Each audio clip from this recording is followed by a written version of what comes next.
I bet he has to cancel and he's been coughing hard for the past 90 minutes. Oh, brother, don't give me the excuse. It would be so easy. Why the hell? How am I recording this to two separate... I'm recording this to two separate files. What the hell? I must have accidentally hit a hotkey or something on OBS. Well, there's two recording being filled files on my desktop. Well, I'll figure that out later. Excuse me. Easy fix for that, install Linux. Oh. World's healthiest streamer. It's fucked up, man. God should have given me the personality matrices that would prepare me for a job in something that wouldn't be affected by a propensity for long-term coughs. I don't know what that would be exactly. Prostitute? Construction? I don't know. I guess everything gets affected by coughs. Why are you dying so much? I feel fine. I don't look great. You know, I got a goddamn zit on my cheek. Can you see that right here? It's fucked up. I don't think that's ever happened before. Falling apart over here.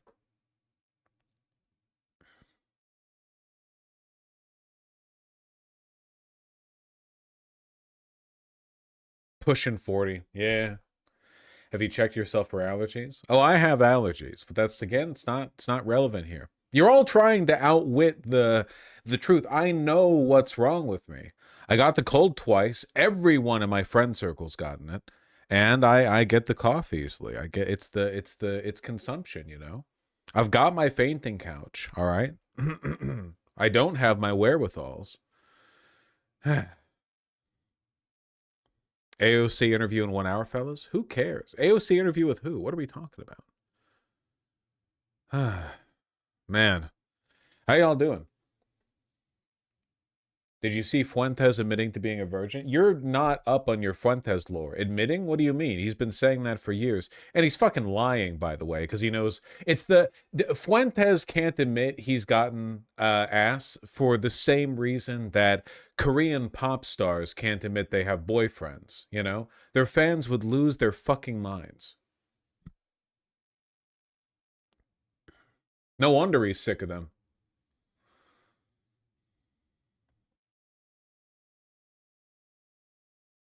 You know, somebody in chat, while I was waiting for the stream to start, they were like, prediction, first 90 minutes of stream is going to be Vosh reacting to the people in his Reddit, reacting to his don't lock your door takes.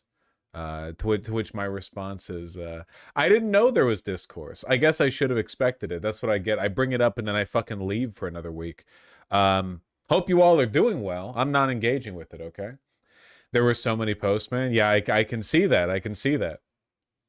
I'm just giving you guys something to talk about. That's all. Okay. I'm just giving you guys the opportunity to engage in healthy discourse, which is good for it's good for your mental health. It's good for your outlook in the world. It gives you the opportunity to develop and cement new positions. You know, I think it's good. Don't worry about it. Maybe if I'd lock my door, the sickness wouldn't come in. Yeah, yeah, yeah. Yeah, yeah. Let's see. What else do we have? People asking if I'm starting a book club, as if I can read. Bosch's analysis has fallen off in recent years. The depth has fallen off. Moral condemnation, politics. Yeah, to an extent. Does anyone else feel like the traditional materialist analysis angle doesn't work as well when your opponents don't believe in anything? Like, the thing is, the materialist angle here is kind of self-evident. All of America is owned by 5 people. They're all evil oligarchs, and they just want to own everything, you know? It's not... I guess that all kind of plays out itself. What I'm much more interested in these days is the psychological profile of the kind of person who would willingly make their lives worse and yours, pretending to believe in something that they know they don't actually believe in. That to me is the most interesting. You know what I'm talking about? because like, oh yeah, wealthy people, the accumulation of wealth, et cetera, et cetera. Yeah. We know, and I think that this position is becoming more popular. But I think a lot of people still don't really understand how a person can be like that, and I kind of don't myself. I think it's very interesting. It's the degradation of the conversation, right? We're no longer arguing about what people's incentives and needs are, but rather like why they're ignoring their incentives and needs in favor of I don't know, the vice signaling stuff.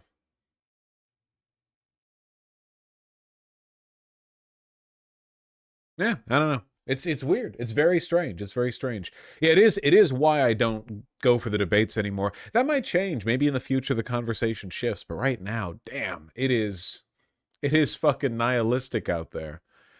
I don't know, they live in a world where people see empathy as a weakness. Yeah, but people used to see empathy as a weakness while also believing in things.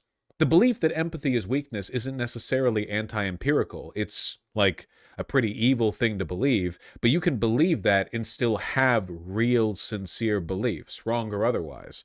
But we're past that now. Now it's not even empathy is weakness, right? Because a lot of people who are very openly evil online get really upset when people aren't empathetic to them.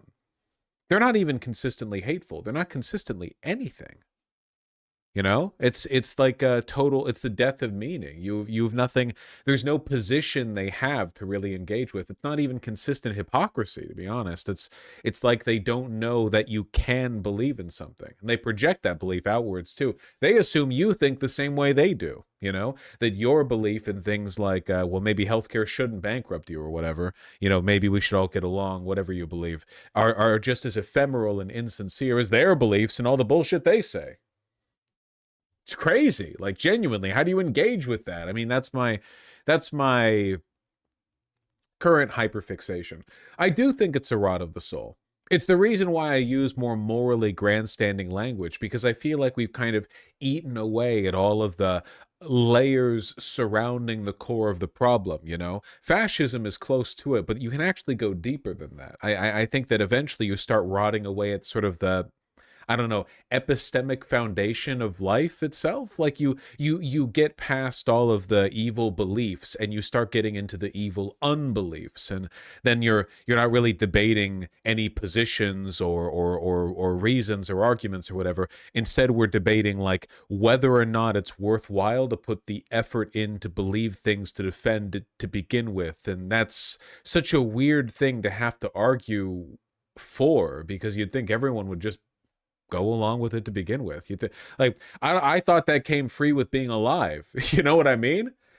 I just assumed that was one of the things we all bought in on as part of living, and if you didn't believe in that, you just kind of, oh, you just checked out early. Like I don't really understand what the point of living is if you don't believe in that, to be honest.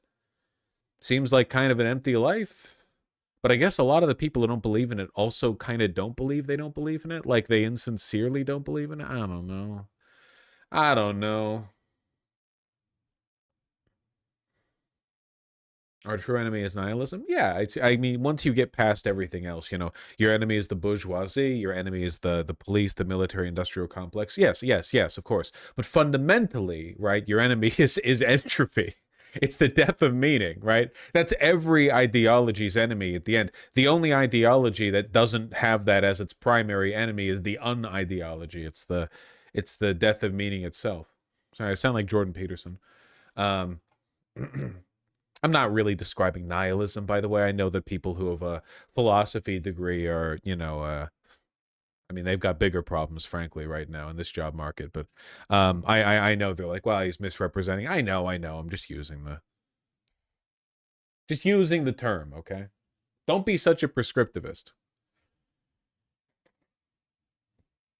Postmodern neo-Marxism. Exactly. The greatest enemy of all is postmodern neo-Marxism. Thank you.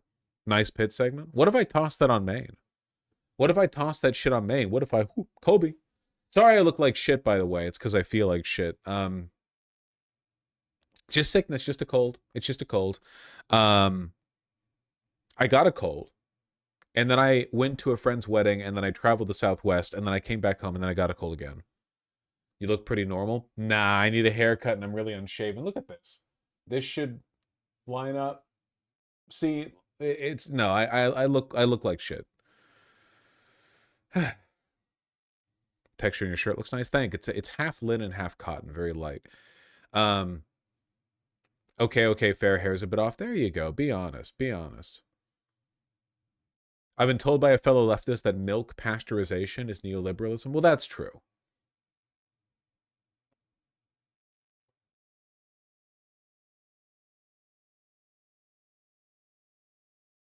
Does it wrinkle less? Little bit. But part of the charm of linen is that it wrinkles. Anyway, hold on. Nihilism is the enemy of all ideology. Recording is not active. I'm not recording right now?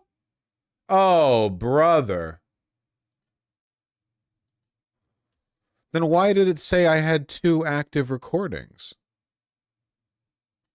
I must have really fumbled the hotkeys at the beginning of stream.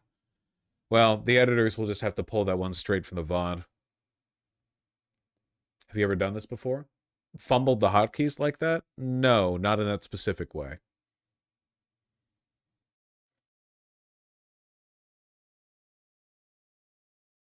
This is why we use Linux. I think Linux would probably actually have more hotkeys, if I'm not mistaken. Don't tell me I'm wrong. You know I'm right.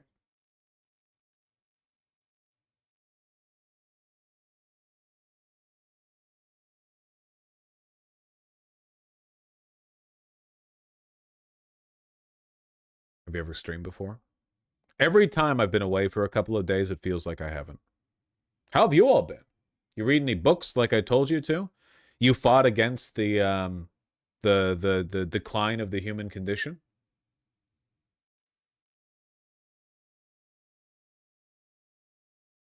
Read some Homestuck? Well, say what you will about Homestuck. You know what no one can argue with? You got to be literate to read through that shit.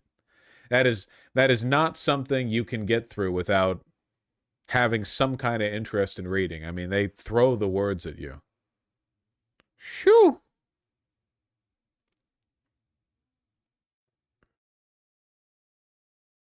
So one battle after another, reading a book about limitarianism. Oh, okay. Oh, my grandpa died? Well, that's not fun. I'm sorry to hear that. I read Killing Pablo by Mark Bowden.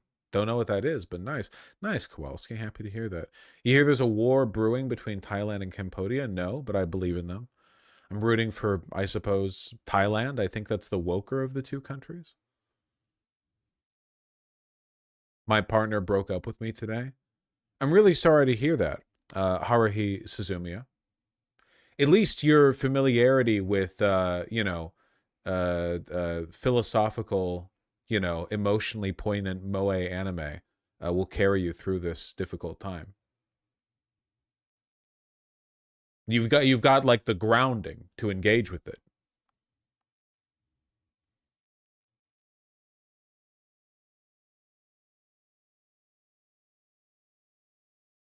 No one's doing well right now. Yeah, well, I'm sick, so. I wish I had the ADHD that makes you read books, lol. Gotta be real with you. I don't think any kind of ADHD makes it easier to read. It is attention deficit, right? I think what you're looking for is not having ADHD or possibly medicating your ADHD. I used to have the ADHD. Well, nothing means anything anyway, so who cares?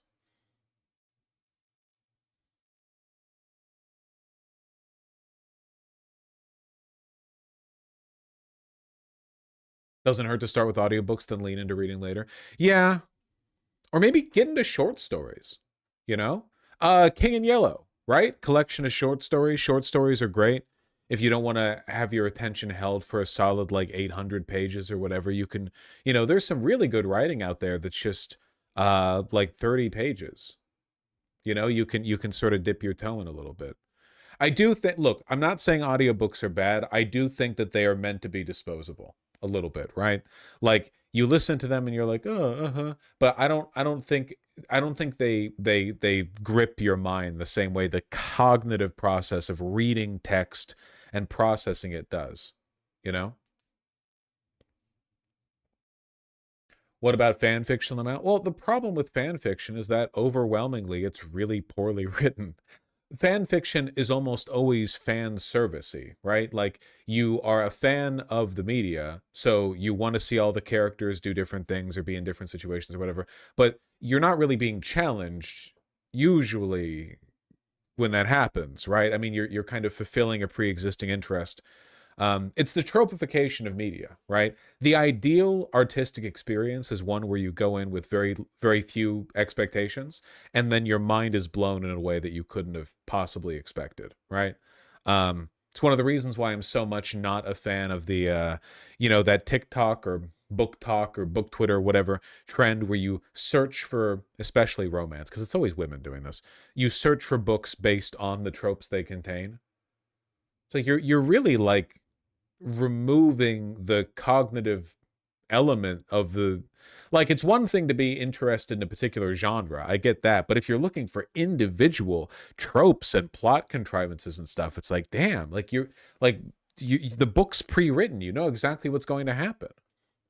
The kiss only version, oh man, that shit's crazy. I have to hope that's not like a real developing trend, and rather it's just like a Hail Mary bid at getting virality, you know? Here, wait, hold on. I found it. I found it because I quote tweeted it. One second.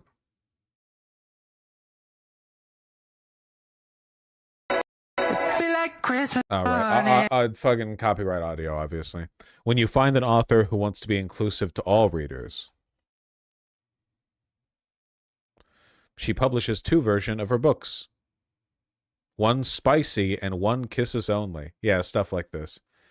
Goes by doctor in the name here. Super, super creepy. But I have to assume this is like a bit or a gimmick or something, you know. Um, the kind of books Carol writes in Pluribus. I was just thinking that.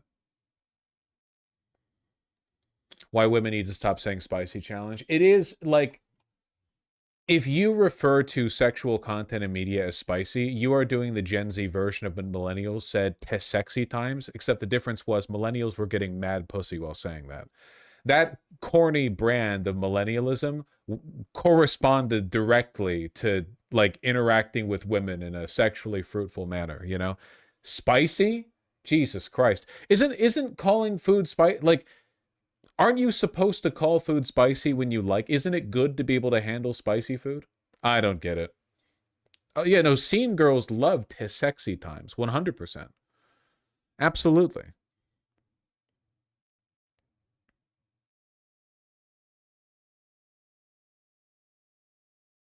Steamy is embarrassing too. It's all very, it's all embarrassing.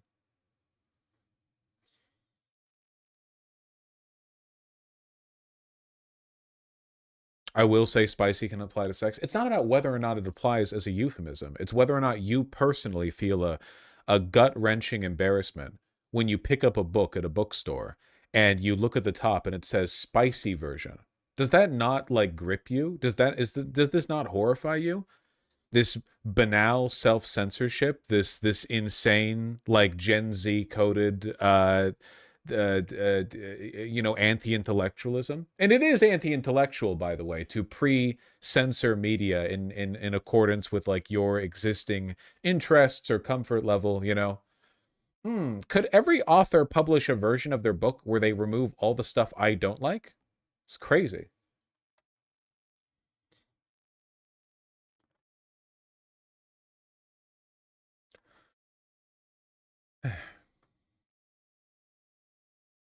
You forget people have to censor themselves in TikTok for other algorithmic reasons. For one, this is a published book, so No, it was literally printed on the book cover. And for two, no, they don't. The embarrassing self-censorship of TikTok is mostly self-inflicted. There are plenty of ways to maturely speak in a euphemistic sense about sensitive topics without engaging in these insane anti-human, unalive, whatever, their preferred, fake words. You can talk about it, okay? It's not, listen, cartoons have been getting away with gesturing at adult themes and topics for decades without using embarrassing fake words like that. People choose to do it because it's turned into its own language.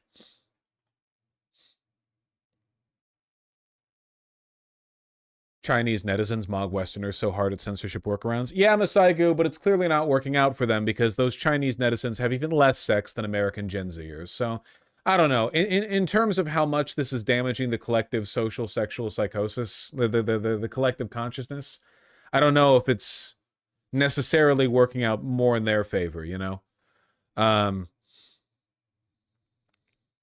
truly, who gives a fuck, dude? I think this is the death of civilization. Personally, in my opinion, I think it's the end of all things.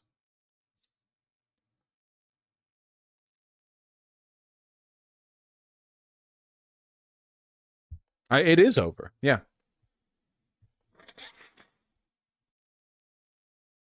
We'll die because of spicy books. No. We'll die because of the non-spicy edited versions, actually. The end of all things is not being sexual. I mean, sort of, yeah, right? Like if you think about it, kind of. That would actually end things for the species. It's the official language of Kyrgyzstan. It's the official language of capitalism, right? I mean, it's kind of the end goal to relegate all artistic production to tropified mass consumption media where people like pre-select for all the things they know they're already going to like and no one ever gets challenged by anything new. It's all symptomatic. We need to go back to aspirational literacy. People need to be embarrassed if they're illiterate, and there need to be 5 books. All of them are written by extremely racist white men, and we all need to either work hard to learn to read them or pretend to have read them so we fit in at parties. That's what we had a better model like 80 years ago, okay? We need to return. Yeah.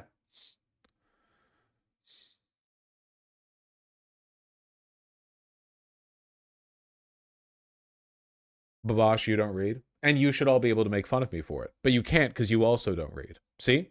That's exactly my point. In a better society, you would have plenty of ammunition to use against me. But unfortunately, the way things are right now, the only difference between you and me is that I get paid by strangers to talk about how I don't read. You don't get paid anything by anybody to quietly admit to yourself that you haven't read anything since you graduated high school. I read Frankenstein in October. That's pretty cool. I want to read Frankenstein. That's on the list.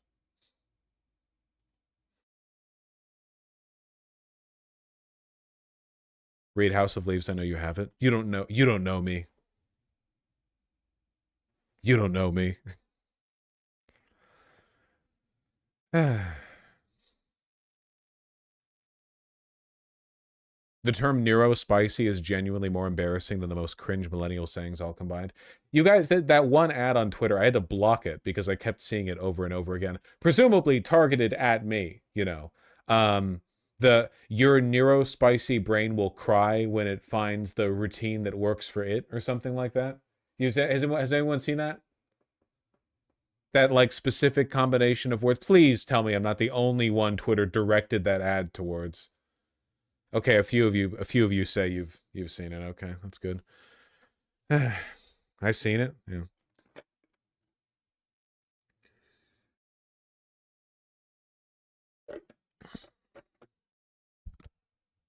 Oy, oy.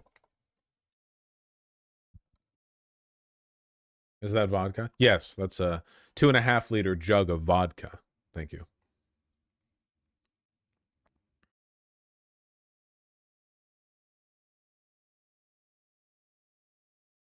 Real question, is modern internet algorithm speech akin to newspeak, it being a form of self-censorship, or is it fundamental to it?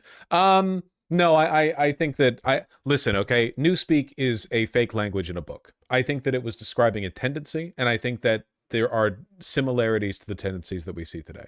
I don't think it's literally Newspeak. Newspeak has to be imposed by like the state. That being said, we are getting stupider, for sure. It's unfortunate for sure. You can see like videos from the 1980s or 1970s of people who are very clearly poor and not educated, and they're still so much more erudite than many even educated people today. It's really unfortunate. I'm telling you, it's spiritual decline. It is literally just down to the fact that nobody considers these things aspirational today. No one believes in the institutions. Nobody thinks there's value in being literate or educated or anything like that. So why put the effort in, right? Very bad, very bad.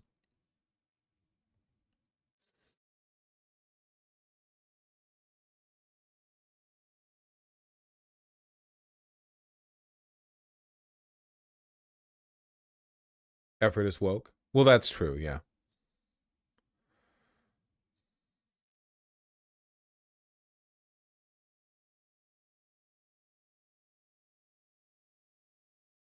Depressing. She teaches 8th grade and has more than 100 students, but only 2 are reading at grade level. Yay.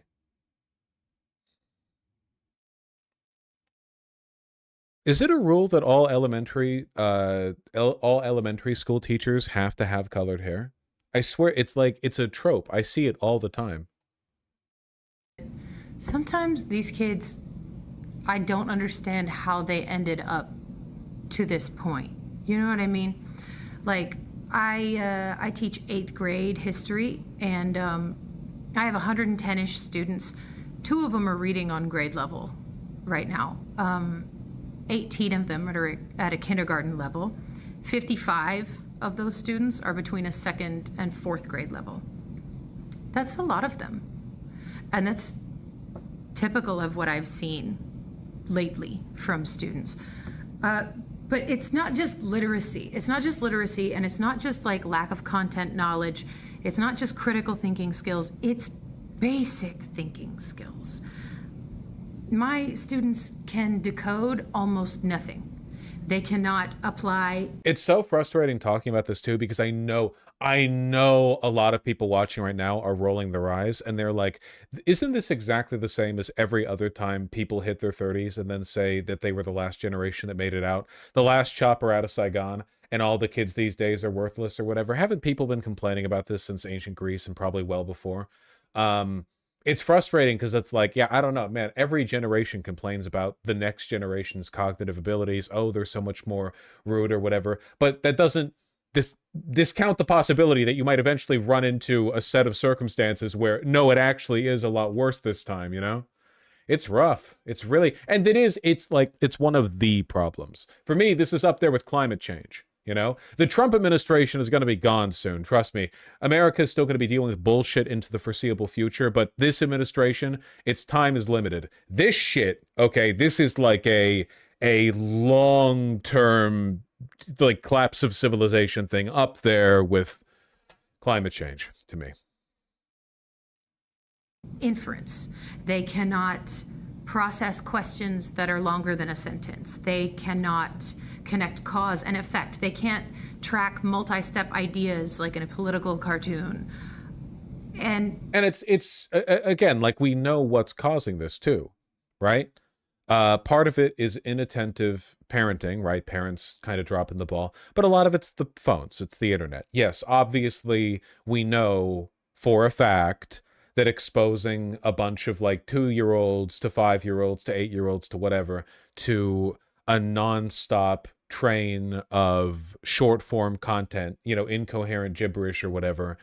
Like, Jesus, it used to be kids would watch TV all the time, but at least TV has like continuous plot lines. Does that make sense?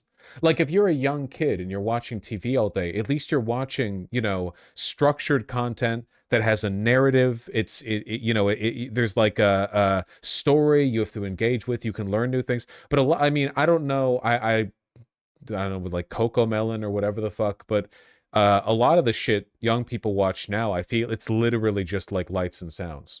It's lights and sounds class for lights and sound students. It's not giving them anything. It's called brain rot for a reason, yeah. So what's the solution? You just shouldn't, young people just shouldn't have the internet, I'm pretty sure. It's scaring me a little. Like, I see it every single day. I had a kid yesterday, 4 kids actually. This happened in every class. We were doing guided notes, supposed to be a real easy day. It was review. They wrote down Maryland was founded as a safe haven for Catholics. It was on the board. They wrote it down. And before we moved on, I call on a student and I ask, hey, where were the Catholics one more time? And these students, what they do is they look at me and then they look at their notes and then they look at the board. They look back at their notes. And some of them never answered me. They never figured out the answer.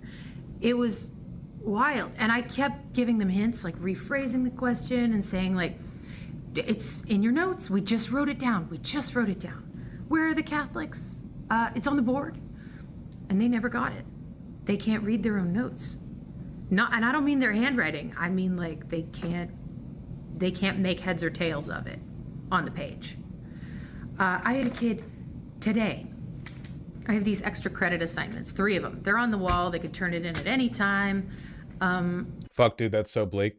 Yeah, people forget, like, spoken word speech, we have our brains intuitively decode it. Like, we as a species are meant to speak and understand each other. Obviously, early man was probably just doing like tonal grunts and we were picking up the gist, but like, we are meant to do it. We have sections of our brain that are dedicated to that kind of interpretive work. That's not the case with writing. Writing is it's symbology, right? I mean, we're encoding thoughts into text. Every like character is a symbol. You need to learn that, and the best way to learn that is you have to read and you have to write, and a lot of people no longer read or write, so it's just bewildering to them, you know. They're unfamiliar with it in a way that doesn't make sense if you're literate, because once you're literate, it's like, oh, it's intuitive, right? You read and then you understand. But that's not innate, man. That's not innate. You have to. Have you considered that folks on TikTok might be over-exaggerating the problem for clicks? No, because what she is, sorry, maybe they, I don't know, purple hair, is describing is what I've heard from basically every single person working in education for the past several years. Like, if you go on the teachers subreddit and make sure you don't have a loaded gun anywhere near you, okay? It's pretty bad. It's really, really, really bad. You know, it's not, maybe, I don't know if she's overstating the case. I can't really say. I'm an ex-teacher. All what she's saying is true. Yeah, I've heard, please do your best to remove symbology from your lexicon. I won't. I'll say it even more now, because now it's been repeated. It's been like further encoded. The engraving has been done deeper. I agree with you in general, but would just like this backed up with stats. I mean, we have data on literacy. And every year, less and less young people are literate. We do have data for this. We're just hearing about an anecdotal case of it. But in terms of functional illiteracy, isn't it less than half the country at this point? Less than half the country is functionally literate. If we take a look at young people, almost no people in pre-high school have the expected level of reading proficiency for their age group. Almost nobody. Like she's saying. I currently work as an after school tutor. If anything, this person understates the problem. Yeah, it's really fucking bad. In pre-high school, like middle school and elementary school. I'm wondering if it's as bad in Europe or just USA.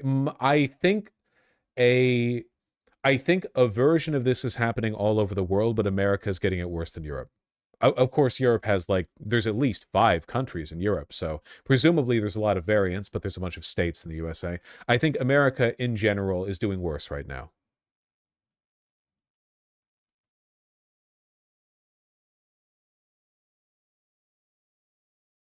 And I think they're pretty easy, like this one, and it replaces your lowest daily grade. So like end of the quarter, lots of these start to roll in. This one says, on a separate It's because teachers pretty much aren't allowed to fail anyone anymore because they'd lose funding. Yeah, that's a big part of it. We need to just make it possible to fail kids. If a kid has to spend like 3 years repeating sixth grade, they have to spend 3 years repeating sixth grade. Like, I don't know. You guys know that in America, right? You can't actually fail. You can't hold kids back anymore. You can't hold kids back a year anymore. The way it's set up is a school loses funding every time they have to hold a kid back. So they can't actually fail. Like, a kid can basically, a kid can do really badly the whole year, like not even turn anything in or whatever, like get zeros in every test, and they'll still give them a D- and send them on up to the next grade, because the alternative would be to get funding cuts for the school, which would worsen everyone's education. People didn't know this. Well, a lot of people probably don't know this because it's shockingly stupid. But yeah, that's how our educational system works.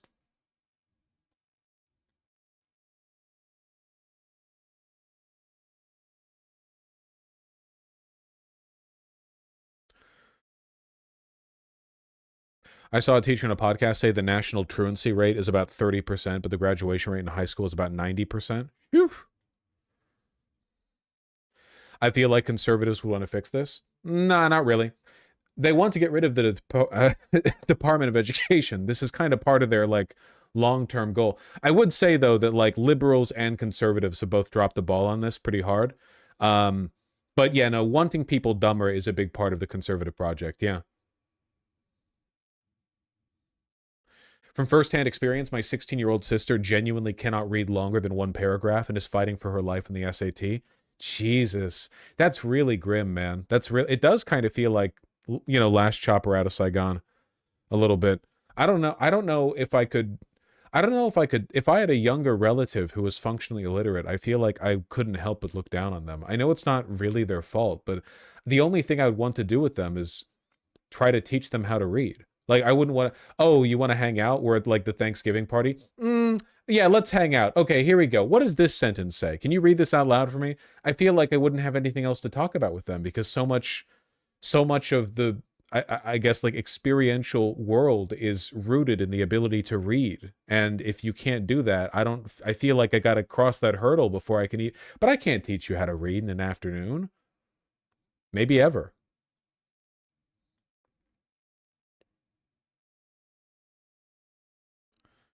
Eugh. This is just an argument for homeschooling eventually from the left. Well, no, this is the argument for homeschooling from the right. You make public education so bad that eventually it becomes the better option to homeschool kids, right? Like, homeschooling sucks. It's bad for a wide variety of reasons that I've explained and reiterated on many, many times. But right now, like, if you send your kids off to public school, I mean, there is an upper cap on what you can expect from them, I think. Unless they end up distinguishing themselves in some way, they become one of those like lucky, like the 90th percentile in every school that does really well, and they're the ones who are going to get the jobs and the scholarship opportunities and stuff. And if you're not in that group, you're in the the serfdom.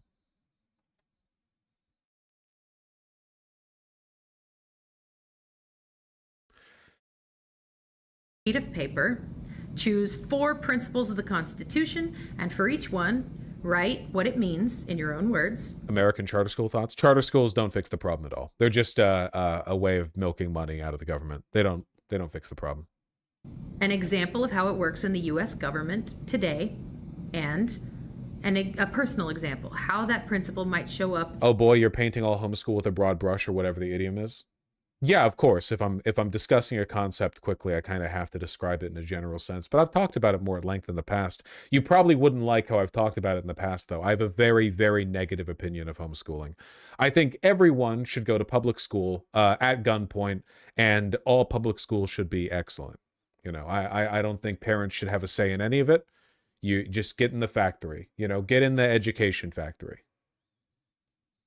You will read Catcher in the Rye. You will develop strong opinions on Catcher in the Rye that you'll reflect on in your mid to late 20s. Thank you.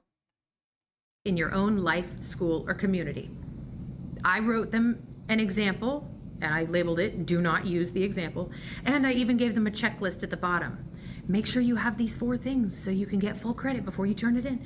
make sure you have the 4 principles and the meaning and the examples. Make sure it's 1 full page. And this student just turned it in, and I read it.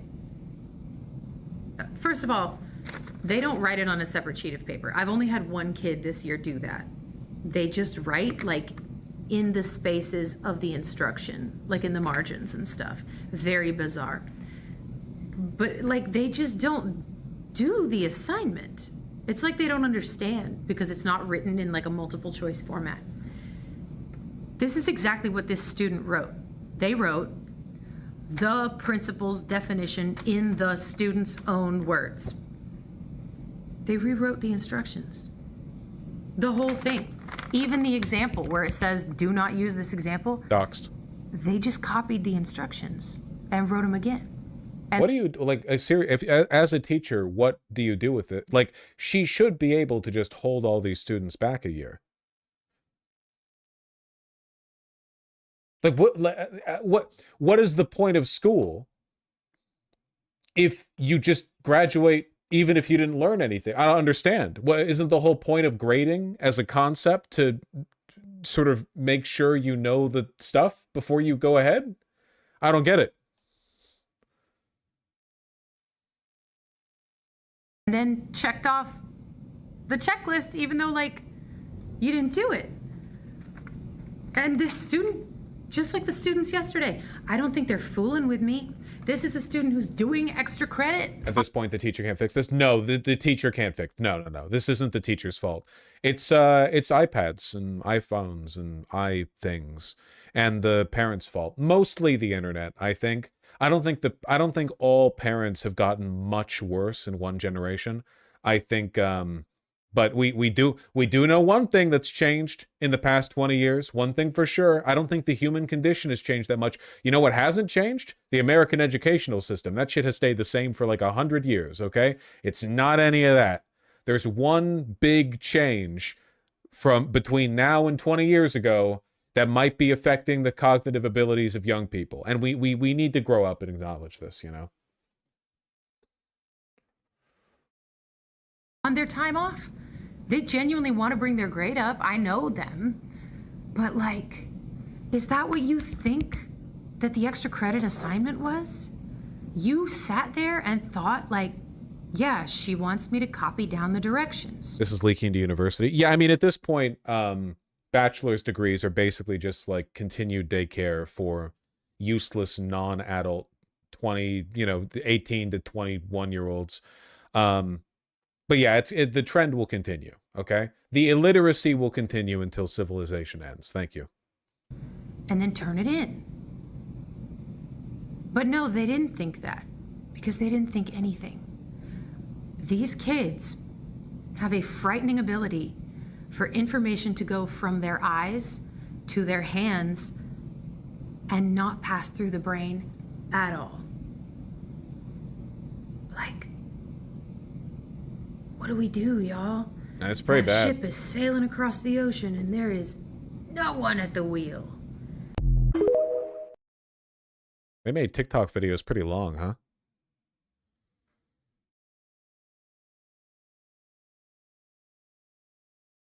Seriously, go on the teachers Reddit.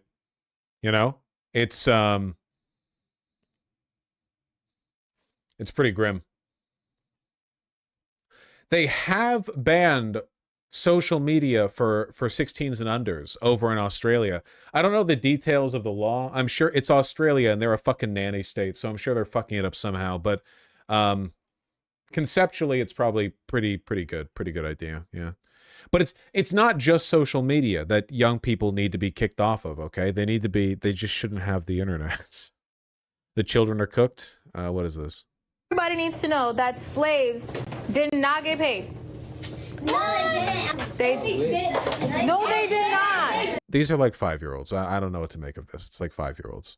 Well, beginning today, kids under the age of 16 in Australia are being forced off social media platforms like TikTok and Instagram. Here's the complete list. Australia's ban for young users went into effect a few hours ago, making it the first country to set a minimum age for the legal access to top popular platforms. Lawmakers. We do need to force kids to read.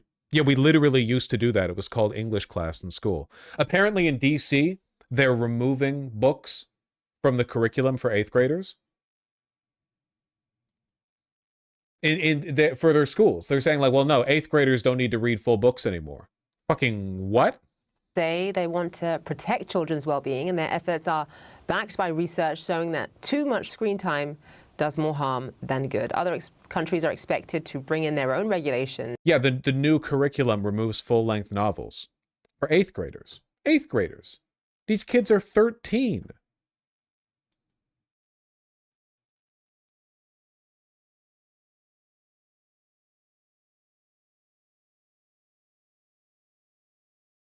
The new curriculum removes all full-length novels in the 8th grade curriculum.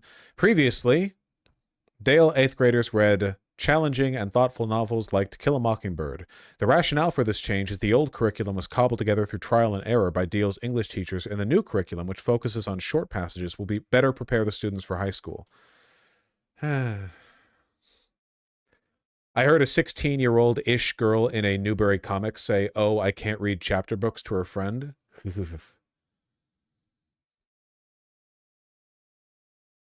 Yeah, I'm in 12th grade, and instead of reading Romeo and Juliet, we got an abbreviated 13-page substitute.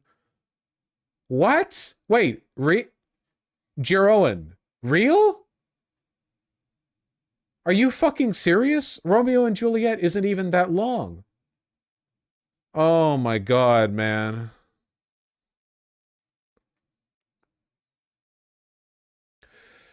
This has been happening for a little bit. A lot of people have been pushing the idea that in school kids should only read practical texts that they will actually encounter in real life. Yeah, this is the industrial argument for schooling. It's been around since the mid-1800s. The idea is that essentially public education should just be state-subsidized job training for prole jobs that you get as soon as you graduate.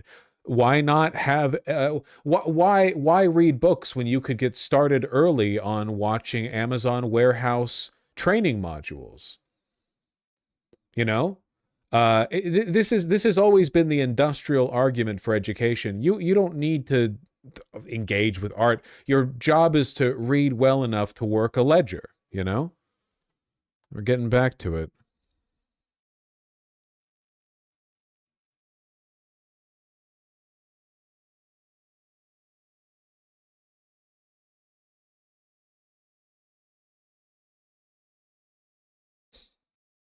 Studies at the moment point towards a collapse in early childhood parenting with regards to reading and showing books to infants.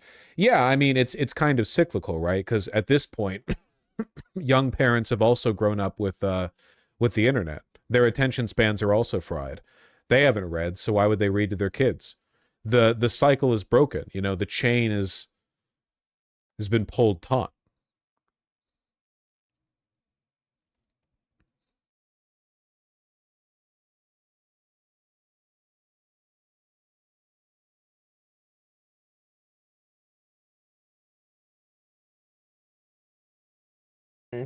On social media in the near future. CNN's Angus Watson is in Sydney following more reaction and a lawsuit challenging this massive cultural change for Australia. Teenagers Noah and Macy are taking their government to court in a fight to stay on social media. Taking away how we communicate to the world, this is how we do it. It's the modern day, it's social media. From Wednesday, Australia will enforce a world-first law banning children under 16 from many of the biggest platforms. Supported by a freedom advocacy group, Macy and Noah's case asserts a right to... supported by... Okay, so yeah, it's obvious. Like, obviously, it's not actually them. It's a corporate lobby that pushes for deregulation that's using them as a vessel for challenging the law. Of course, so it's always the case, yeah, 100%. Political communication. The High Court has agreed to hear it next year. So what will you lose when social media is taken away from you? Well, we will lose connections, but we will lose our democracy. This law is saying that democracy begins at 16, which is condescending and it's incorrect. Listen, there are definitely negatives on social media. I'm not denying that. I completely agree. We're saying that getting rid of the kids is not the solution. We didn't do anything wrong. The government says it has acted to protect... So obviously coached by the corporation. children from potentially harmful content, harmful people, and addictive algorithms. And there are these powerful, harmful, deceptive design features that even adults are powerless to fight against, like autoplay. You can tell CNN's bias in the story, by the way, because the very first thing they showed were corpo-backed teenagers throwing a lawsuit forward. Rather than engage with the subject material at all or show the opinions of experts. Oh, you have to be aware of the media bias. CNN is run by the exact same kind of people that are funding this lawsuit, okay? Deregulation-minded oligarchs who want all of your babies growing up watching, Amazon warehouse training modules and prompting ChatGPT to ask whether or not it's safe for them to drink the, funny unlabeled white bottle-filled liquid underneath the sink. Endless scroll and snap streaks. So what chance do our... I do think there should be a social choice the parents are enforcing and not legislation. Yeah, I used to think that, but now civilization's ending, so I kind of feel like the government should just not give you a choice. I don't know. Seems like people are really failing. Government is too, mind you. It is a social choice like vaccines, 100%, yeah.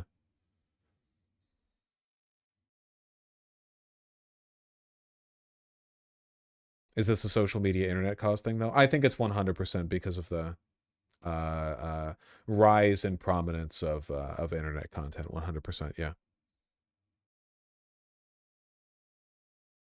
Phones? Well, phones are the internet now. Would you also blame COVID? A little bit. I think that the COVID lockdown bubble and the pause to mass education also just happened around a time where we started to see these effects really take root, Obviously, COVID worsened it in a lot of ways, but I think that even if COVID hadn't happened, we would still be dealing with this.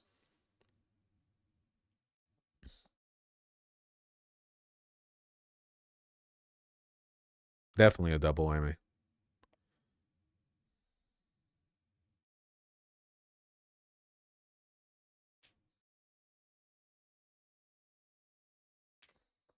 How do you enforce it at the government level without destroying privacy? You shouldn't ask me questions like that because right now I've been primed by what we've just watched to be so anti-children having access to the internet that I would unironically be willing to implement Palantir-esque surveillance systems if it meant keeping their grubby, germ-covered little hands away from it. So I would need to think about that.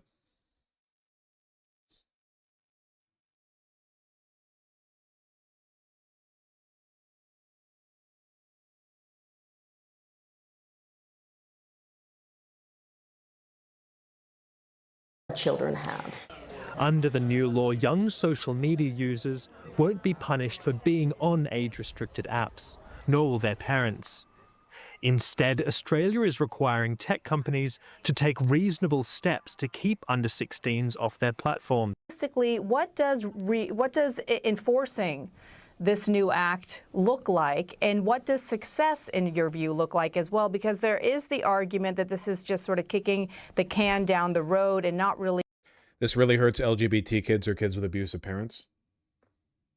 Shut up, man. I'm sorry. We can't keep doing this, okay? Every time you have a gigantic, like extremely influential, hundreds of millions or billions of people affected social paradigm, and you talk about how much harm it's doing, there's always the edge cases. There's always the, you know, well, what about these people it helps? Dog, I know. And you know that I know. But what's the implication of your statement then? Right? Like, you know, in order to protect LGBT young people who might benefit from internet access at a young age, we should hasten the decline of civilization? I don't know. You need to provide me more than that, is what I'm saying.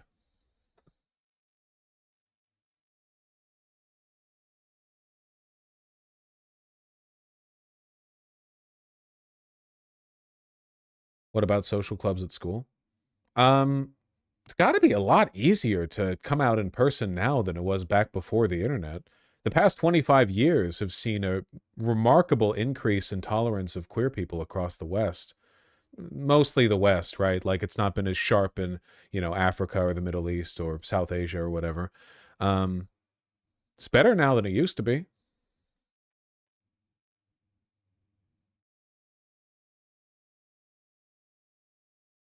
I think we're missing the forest for the trees. It'd be bad. It hurts queer kids, but let's be real. There are just no places for kids to exist in the real world. Yeah, but ideally that's something that would be fixed by keeping young people off the internet, right? Like maybe if young people were kept off the internet, they would go outside and like make friends or something.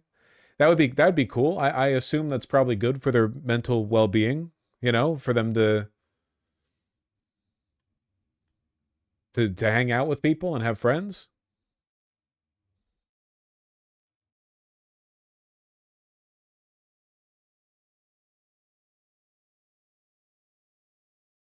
I agree with you, but we can't deny the internet's role in the increase in tolerance. Well, yeah, sure, but the internet's also played a pretty big role in this recent whiplash of reactionary anti-tolerance sentiment we've seen.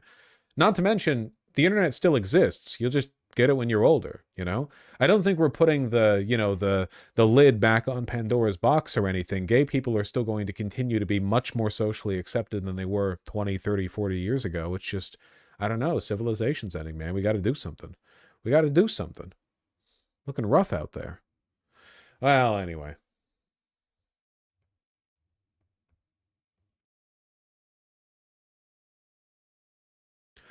Banning social media does not mean banning the internet, though. Well, I think young people just shouldn't have access to a screen, to be honest with you. It's not just social media. I think Australia could go farther.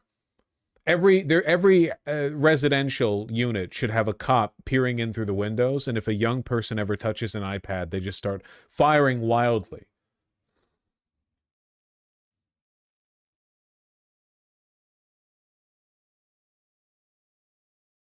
So no Sesame Street? PBS got canceled. Keep up, kid.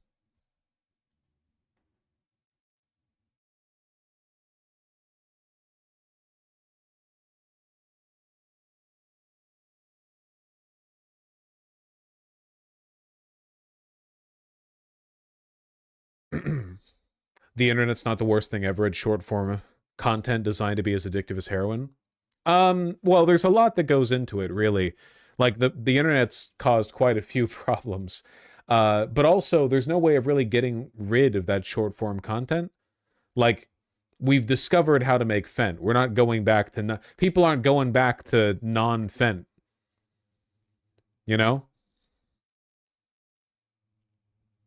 I do think targeted algorithms should be banned, though.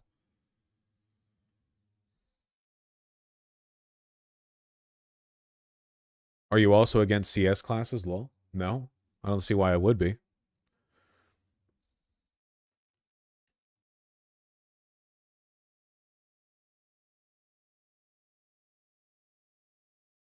Ban the internet for all kids except old-style text forums?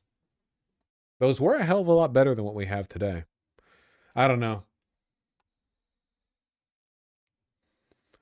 We're getting the contrarians rearing up now, because we've started watching this, and we're not watching this anymore. I feel like if we were still watching this, people in chat would be like, "You're right," But Larry and Jihad now, it's very much like what you were last exposed to that sets the emotional tone of the argument.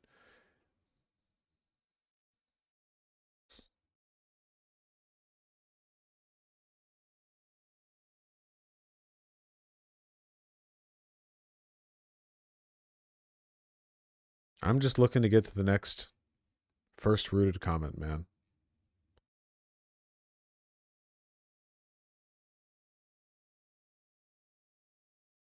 I teach 8-9-year-olds in Ireland. Ireland! Reading levels dropped drastically since COVID. Lack of parental support at home. We should also blame the parents more.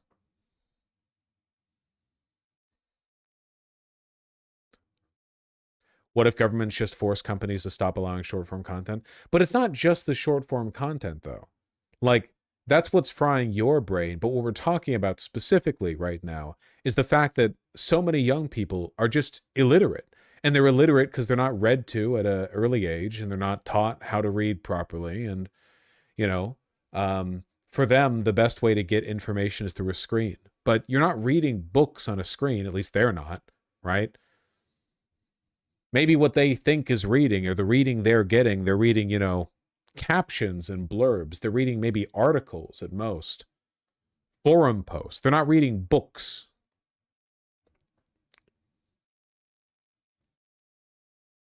Video essays are not a replacement for books. No, they are not.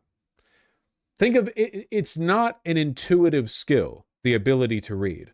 Think of reading a novel like a full brain exercise for your literary abilities, you know? You get some partial exercise by reading comments, articles, blog posts, whatever, right? You know, you're engaging with like little snippets of it. But a novel explores the entire range of expression through writing, and therefore you learn a lot more from it. You're getting much more mental exercise, you know? If you cut that out, then you're basically like pre-training your brain to only understand short snippets of information, which is exactly why all of you are in the, you know, permanently addled, brain-fogged state that you're in. It's why you think, oh, I need to get this chore done, and then you go do something else and you forget about the first chore you were going to do, and then you feel really bad about it. You get depressive for the rest of the day.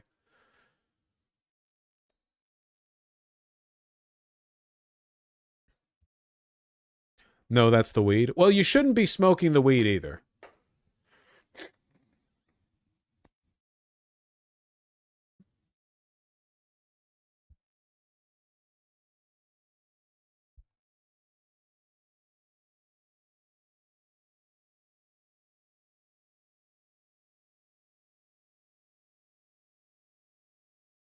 All right.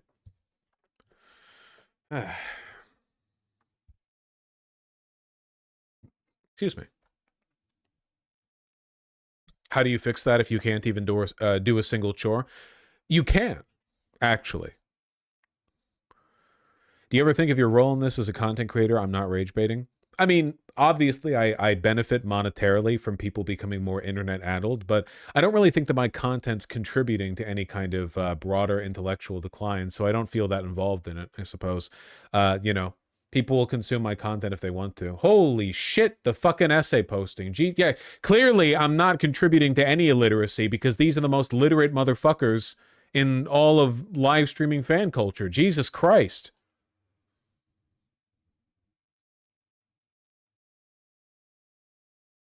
How do we prevent kids from being on the internet? I don't know. I don't know. Put a bomb in every iPhone, and when it emits the touch sensitive laser, you know, the electrical signals, and whenever it detects that it's being held by a young person, it blows up and takes them out. I don't know.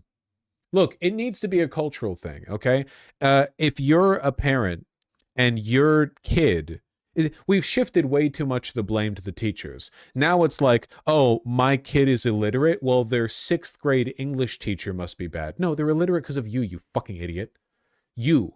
Like, it should be embarrassing. But we've normalized a culture where the parents are never wrong and the teachers always, always, always are. So parents never, like, get socially punished when their kids are fucking dumb, right? Like, there should be a parent-teacher conference every time a kid is demonstrated to be functionally illiterate, and the conference is just all the teachers from the school, like, making fun of the parents, basically. There's nothing to talk about here. Like, you failed your kid. Now they're a retard, just like you, and they're gonna live their whole life that way. Just confused and angry, like lead poisoning, but without the lead, you know? They'll have no idea what's wrong. They won't even understand what's wrong with their brain.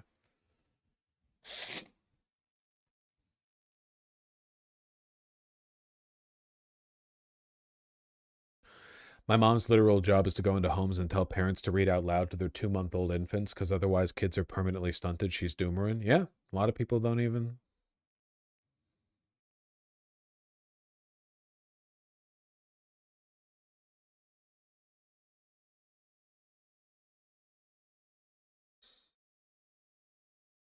Yeah.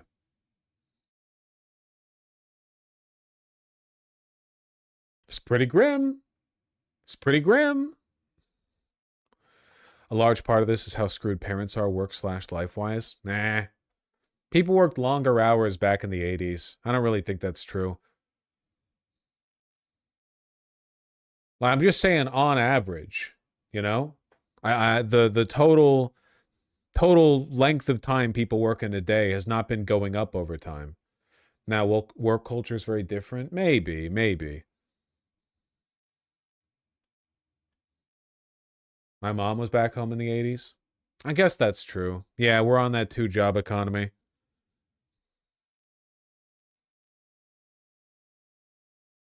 Meh.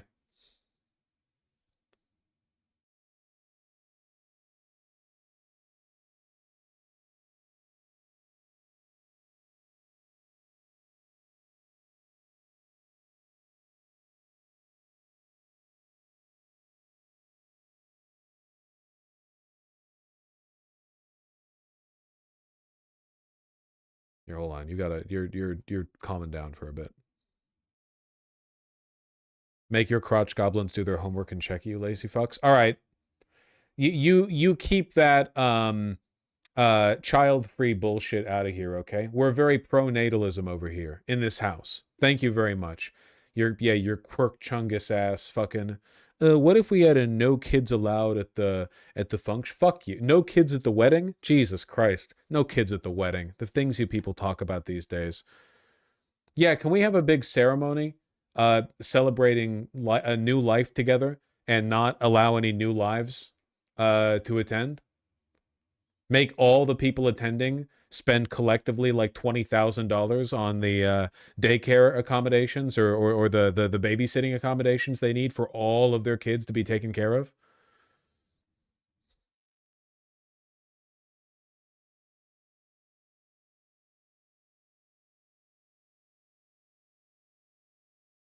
Do you think it's possible for a functionally illiterate person to learn to read? Yeah. Yeah, 100%. The problem is if you teach people or if people grow up learning to be incurious, they tend to stay that way. It's not about whether or not they could learn. It's about whether or not you're cementing in them the kind of personality that would make them not want to learn. You know, a lot of people who are illiterate, they're very embarrassed about it, so they hide it. They get frustrated, you know, but they're very defensive about it. They get challenged on it, and they, you know, they act like it's no big deal. They're not really interested in changing things because it's too much of a sore subject in their head.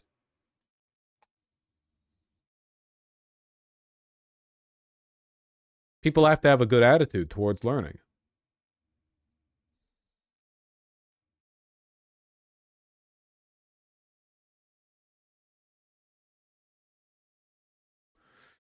Does this make us the elite bourgeois aristocracy? No, you can't order pizza over the phone without having a panic attack.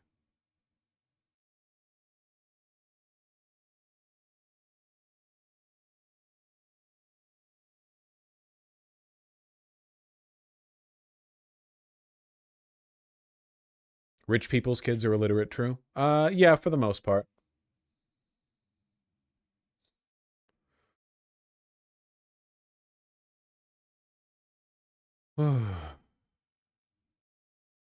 Yeah, I know someone who's very illiterate, and I noticed they're also a compulsive liar, and I can't help but see those two traits as linked.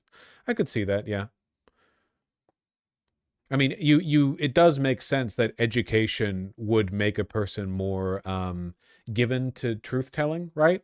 If education is intellectually liberatory, I mean, it seems like it would follow there's a relationship between truth, honesty, and knowledge.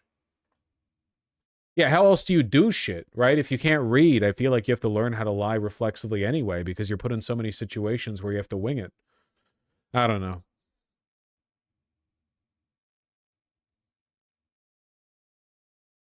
Anyway, we've been on this topic for a while, and I'm very, very happy to find that I've yet to develop a coughing fit, but I did not intend on streaming for particularly long so as not to test my luck.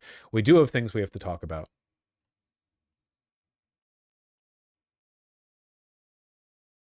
Yippee, I love the end of civilization. Yay, woohoo! Scary thought they're going to grow up resentful of educated people so they'll vote reactionary. That's already happening. Stupid people tend to vote conservative. Reactionary thought is literally lower IQ. You all know when I say that, I'm not just engaging in like, you know, ivory tower moralism, right? It's demonstrably true. Right? Like it's factually in studies, written on paper, etc., true.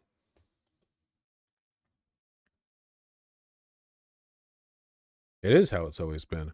And it's only going to get worse, too.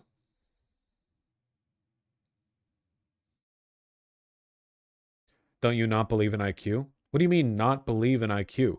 IQ is a system of measurement. What do you mean I don't believe in it? It exists. People talk about IQ in the weirdest way. I don't know. People get so, it's such a it's like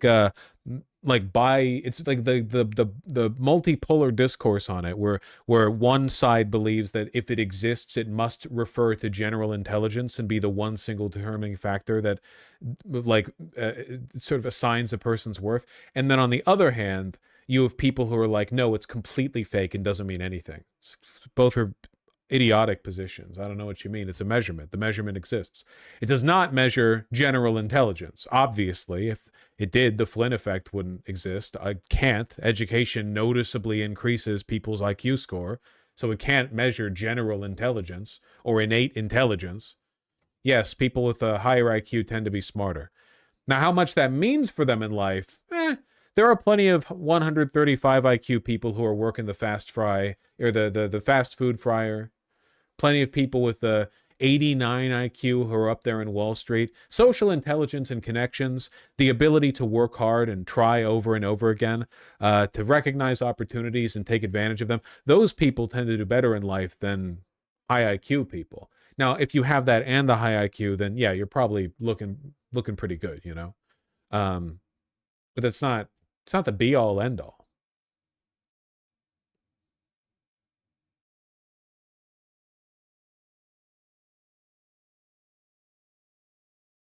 Elon Musk is not 189 IQ.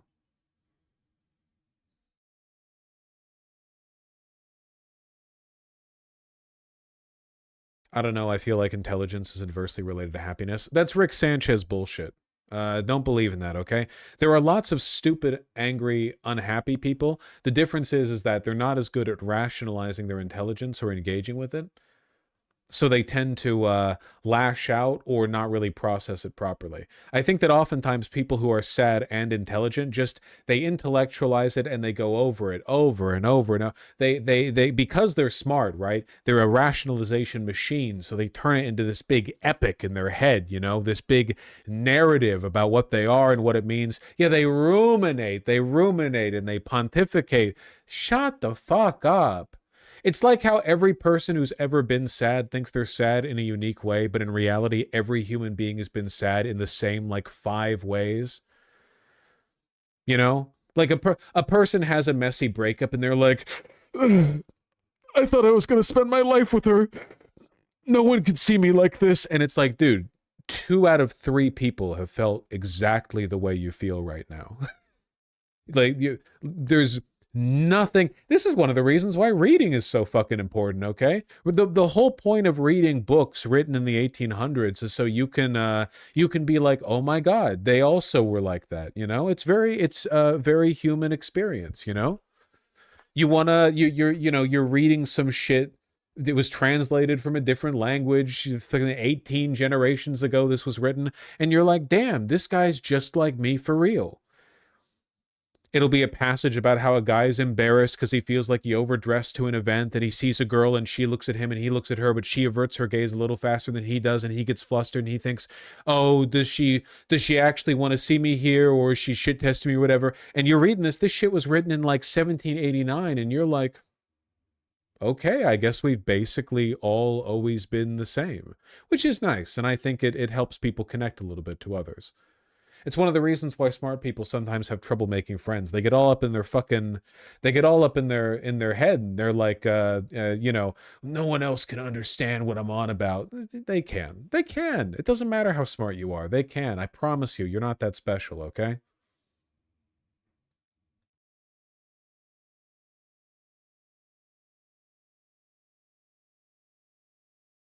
You get me.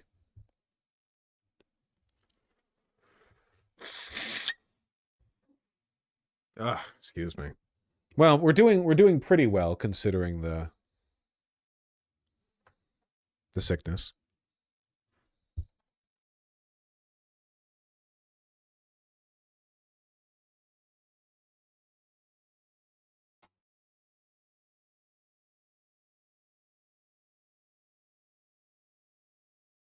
I always love when we discover ancient graffiti that was basically X was here. Yeah, it's nice. We're all the same, you know? Okay. You guys see there's drama brewing down in Texas? How about this new one they have? Their new star, Crockett. How about her? She's the new star of the Democrat Party, Jasmine Crockett. They're in big trouble. But you have this woman, Crockett. She's a very low IQ person. I watched her speak the other day. She's definitely a low IQ person. Crockett. Oh, man. Oh, man. She's a very low IQ person. Somebody said the other day she's one of the leaders of the party. I said, you got to be kidding. Now they're going to rely on Crockett. Crockett's going to bring them back. Phenomenal. Really speaks to the needs of the American people. Yeah, so James, wait, what is James? Jesus. Jasmine Crockett. Jasmine, quote, James, end quote, Crockett. It's because we're about to talk about James Tallarico.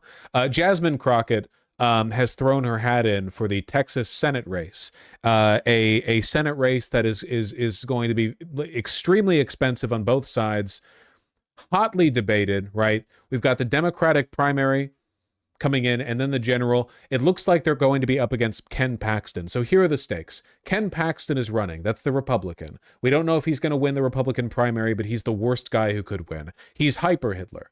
That's the same guy who said that if the Supreme Court let him, he would start enforcing sodomy laws in Texas. That guy. Real bad. Uber Hitler, you know? So the Democrats need to pitch the best possible opposition to him or whoever ends up winning in the Republican primary. And unfortunately, Jasmine Crockett has thrown her hat in the ring. I don't like Jasmine Crockett. I get the bit. I understand loud, boorish, insults people. That's great. She's not a progressive. She's not great on political messaging. She speaks in exactly the way that would maximize outcomes in a Democratic primary and minimize them in a general election. You know? It's not good. It's not good. People, this isn't a hot take for me. Most of the people on Twitter are saying much the same. But yeah, no. She is not pro-Israel. Yeah, she's pro-Israel. She's great on the House Oversight Committee. The only thing she has for her is that Trump hates her and she yells at Republicans. That's it.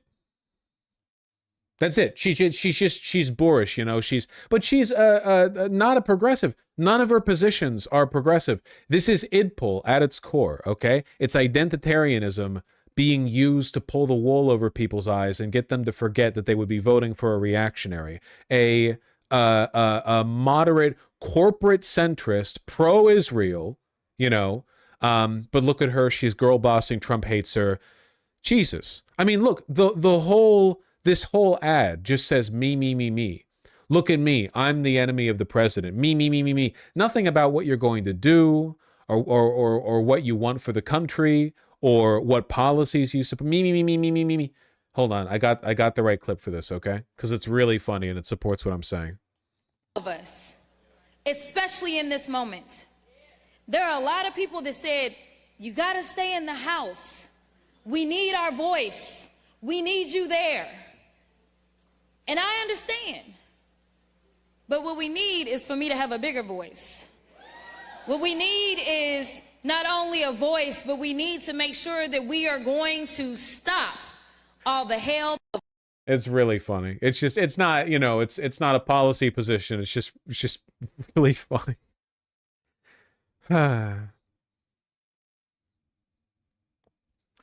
She seems narcissistic. I mean, it's, again, look, she's not a good Democrat, like, policy-wise. There's a reason you don't hear about her in the context of, like, the Squad or the people making progressive moves or whatever the fuck else.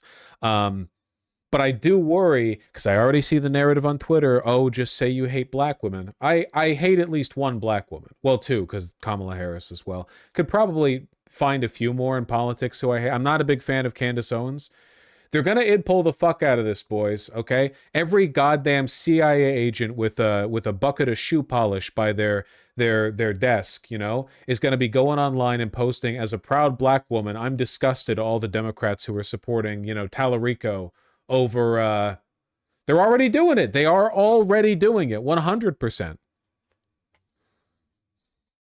Yeah, all the goddamn K-hivers. Clip from her first CNN interview. Oh, no. Oh, I saw this. How you make voters who previously voted for Trump, particularly given that you have been an outspoken critic and he has inserted himself, just take your campaign video as is. He has inserted himself at every turn when it comes to your commentary. How will you convert those who are supportive of him to voters for you? Yeah, I don't know that we'll necessarily convert all of Trump supporters. That's not our goal. Do you need to? Our goal is to definitely talk to people. No, we don't. We don't need to. Our goal is to make sure that we can engage people that historically have not been talked to, because there's so many people that get ignored, specifically in the state of Texas. Listen, the state of Texas is... She's running in Texas. 61% people of color. We have a lot of good folk that we can talk to. We know... Implying that you're running on racial lines for non-white people and that you're not looking to appeal to white people? What? Oh, then when Beto came really close, Beto, who is a progressive, we know that he got 65% of the Latino vote. So what did they do after that? They specifically went after Latinos.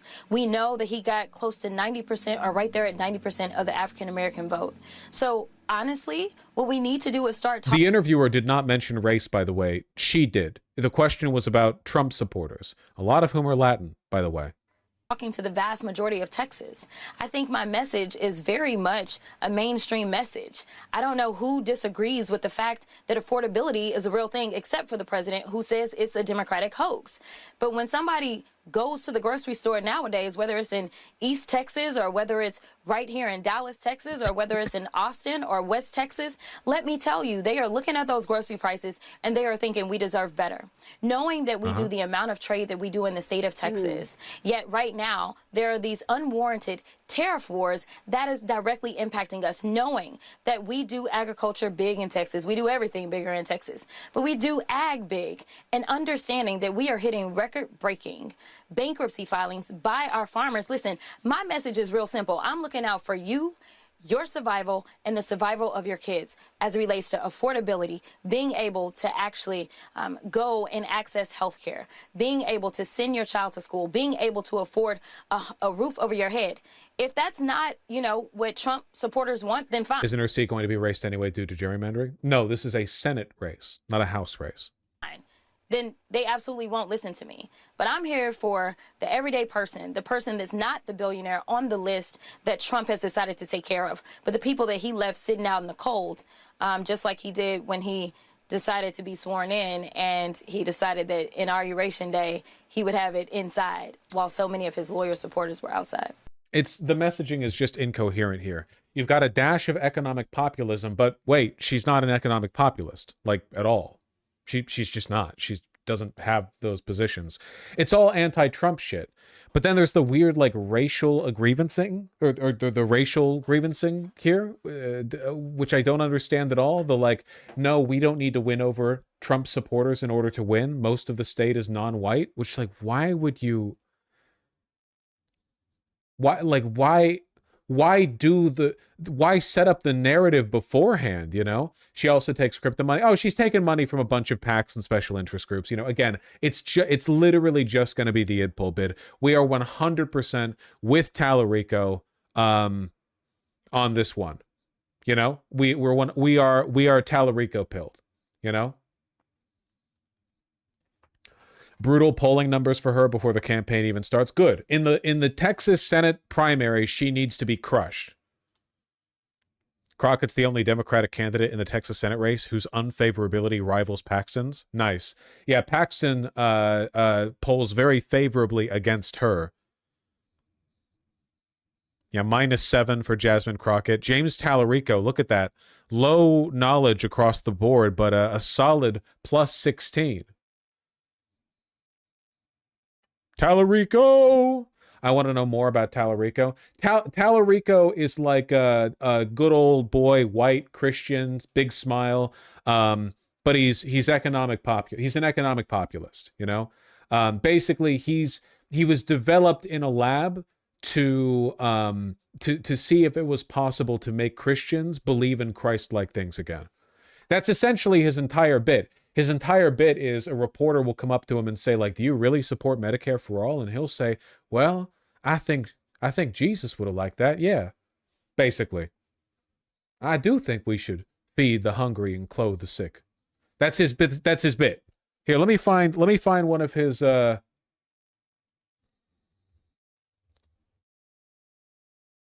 it's real liberation theology stuff. Here, this he's got a couple of ads running. This one's from a month ago. There's a lot of fear in our country right now. Also, he does like look like a good old boy, you know? Which probably is going to help a little bit with winning over the conservative and the older vote. But at this time of year, we face our fears. While most Americans are celebrating Halloween, here in Texas, we also celebrate Dia de los Muertos, the Day of the Dead. He actually went on Joe Rogan 4 months ago. I'm learning that as I scroll through YouTube right now.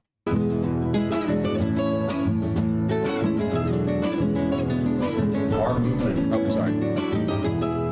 This is one of the largest Dia de los Muertos festivals in the country. Tell us what we're looking at. So we're looking at ofrendas that families made for their loved ones. We're looking at marigolds everywhere, and we're also surrounded by people who come from all over to visit San Antonio, especially for Dia de los Muertos. Scripture reminds us that love casts out fear. Everywhere you look at this festival, you see love.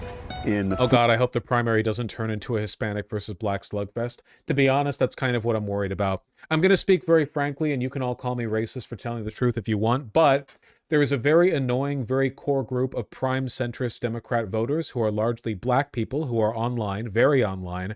Many of them were K-hivers in 2020. And I guess to an extent 2024, though K-hive wasn't really a thing then.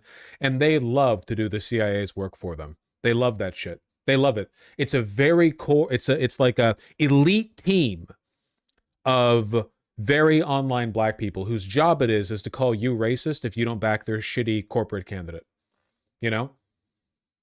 It's a real fucking problem. It's not like there aren't versions of this that exist for all groups, but I think it's metastasized, especially within the Democratic Party because of the unique racial politics of the party, where black people are basically a guaranteed Democratic vote. But as a consequence, right, that means you get all of the reactionary black people voting Democrat as well, which is why they tend to vote for Cuomo, you know? Reactionary white people vote Republican. Reactionary black people, well, it's a coin toss, you know? It's a coin toss that favors voting Democrat.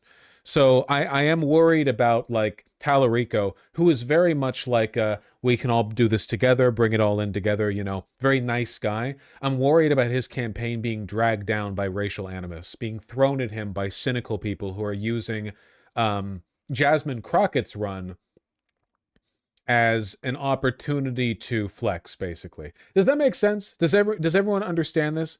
It should be noted, by the way, that what I'm talking about right now is a fundamentally reactionary political force here. The weaponization of IdPol it's Hillary Clinton shit. You know, it has nothing to do with progressivism, and identifying it and responding to it in a way that, you know, prevents it from doing harm to the American people is a good thing and should be a goal of all progressives. I just know sometimes people get defensive. They're like, that's not your business, white boy. I don't know, man. The U.S. Senate affects me too, actually, as a resident of the good old US of A. I want us to win that Senate seat. It does matter to me. This white boy does in fact have a, you know, a foot in the door.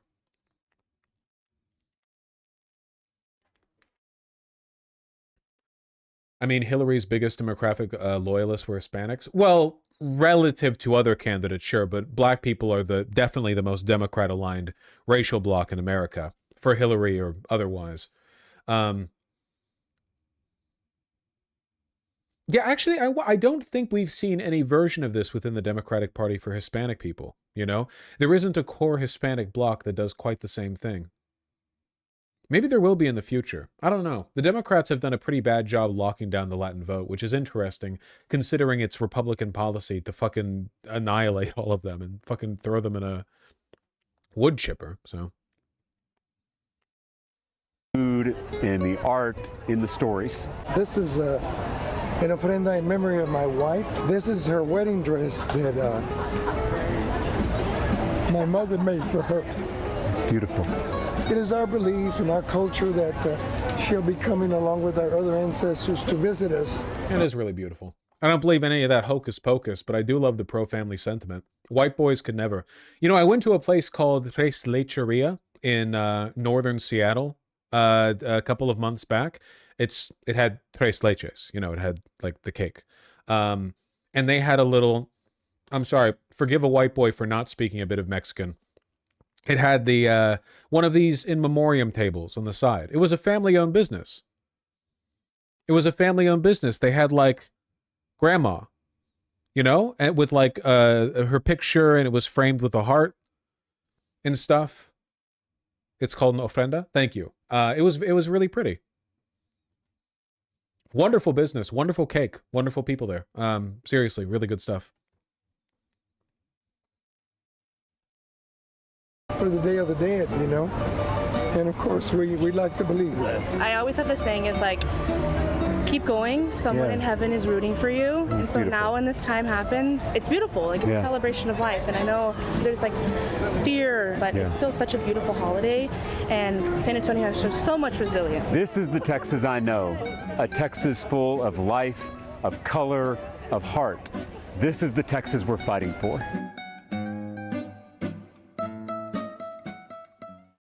So yeah, we're rooting for Tallarico here. Actually, hold on. Somebody linked this, but I think it's good to play. This is Tallarico's. This was his him announcing his run for the Senate. So if you'd like, we can compare and contrast this to Jasmine Crockett's. The biggest divide in our country is not left versus right. It's top versus bottom. Billionaires want us looking left and right at each other so that we're not looking up at them. The people at the top work so hard to keep us angry and divided because our unity is a threat to their wealth and their power. So their social media algorithms and their cable news networks tear us apart. They divide us by party. Just off the bat, like much better than, did you know the president said mean things about me? Slowly turns to camera. Aren't I so cunt? You know, a little bit better, I'd say, for an elected representative, like sentiment-wise. By race, by gender, by religion, so that we don't notice that they're defunding our schools, gutting our health care, and cutting taxes for themselves and their rich friends. It is the oldest strategy in the world. Divide and conquer. But we will not be conquered. We're underdogs in this fight. We're going up against those billionaire mega donors and their puppet politicians. A bit too sloppulous for my personal taste, but still a million times better. I think he substantiates it, you know? I think it's hard to come across, it's hard to avoid coming across as sloppulist when you're giving your opening campaign pitch, right? You have to build that up. But he seems like a pretty good guy. You know, he seems like a pretty decent, he's a reverend, isn't he?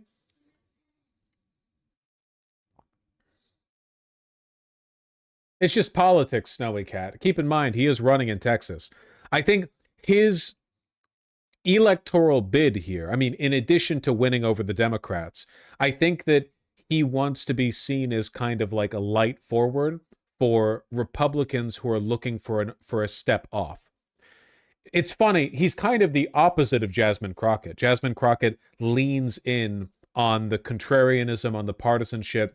I don't think that's innately bad, mind you, but he's offering an out. I mean, if you were a Texas Republican and you're not really sure about the way the country's going right now under Trump, and it all seems kind of, you know, this guy right here, you know what I mean? He's an easy step to take. And that's what he's running for. And I get that. We're going up against a rigged system, and we're going up against a lot of money. But I'm a former middle school teacher. I don't scare easily. And Texans don't scare easily.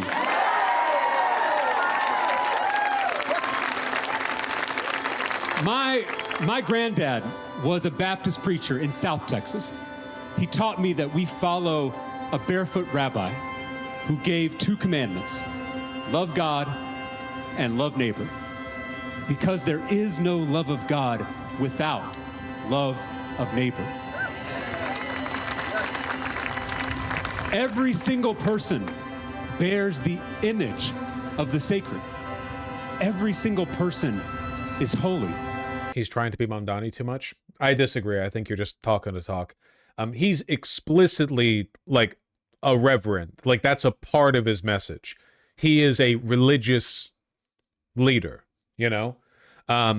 Also, like really good framing here for an opening campaign video. Does this not look exactly like this? Looks like it could have been shot in the 1950s.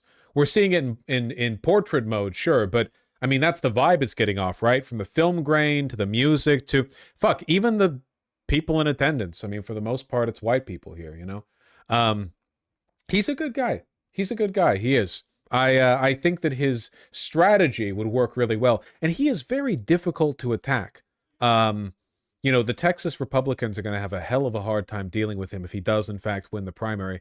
And God, I hope he does, because they're going to have such an easy time going after Jasmine Crockett. And don't get me wrong, by the way, most of the shit they would say about Jasmine Crockett would just be like racism. That's all. Like, I'm not saying that the Republican Party is going to, you know, attack her for her pro-Israeli sentiment or whatever. They're just going to be really fucking racist against her. But look, at the end of the day, I want that Senate seat, and I think he's a good bid for it. Not just my neighbors who look like me or pray like me. What are his views in Israel? He's actually pretty pro-Palestinian, if I recall. Or vote like me. Those billionaires are trying to keep us from seeing all that we have in common. They're trying to keep us from realizing that there is far more that unites us than divides us. Because once we do, we will come together across party, across race, across gender, across religion, to take power back for ourselves and our communities. Wait, is he a Republican? Nope, believe it or not. God, sorry. He's a Democrat. 2,000 years ago, when the powerful few rigged the system, that barefoot rabbi walked into the seat of power and flipped over the tables of injustice. To those who love this state, to those who love this country, to those who love our neighbors,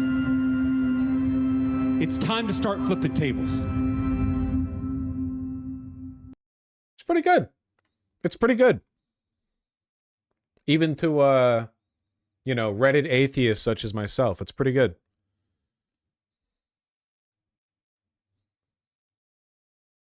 Did you see the rap they did for Jasmine at her announcement? No? Let's get into it. Okay. She ain't never scared and she ain't never been. Who is willing to go toe-to-toe against the president? I can't wrap my head around someone who votes Republican. She advocate for feeding kids, they protect folks touching them. Trump invading his own country with our army, what a joke. We remember Pearl Harbor by illegally bombing boats. What y'all thought we wasn't gonna do nothing, buddy? Think again. They only trying to scare out of running cause they think she'll win. Listen, thought I told y'all we ain't never scared. Now look who name on the docket. Got 2 words for every racist bigot. Jasmine Crockett. All right. Well,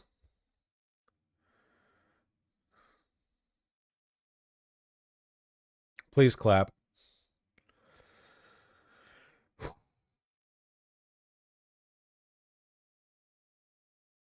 Rhyme's not that bad. I'm not criticizing the young man up on stage, okay? That's not where my emotions are directed right now.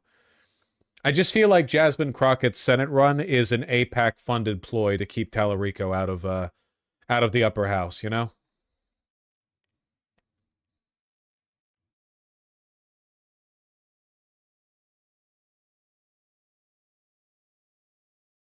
Tallarico has great messaging on trans rights.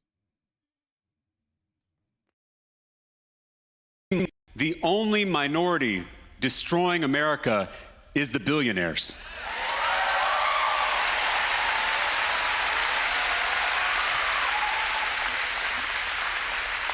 Trans people are 1% of the population. Muslims are 1% of the population. Undocumented people are 1% of the population. We are focused on the wrong 1%. That's probably not true.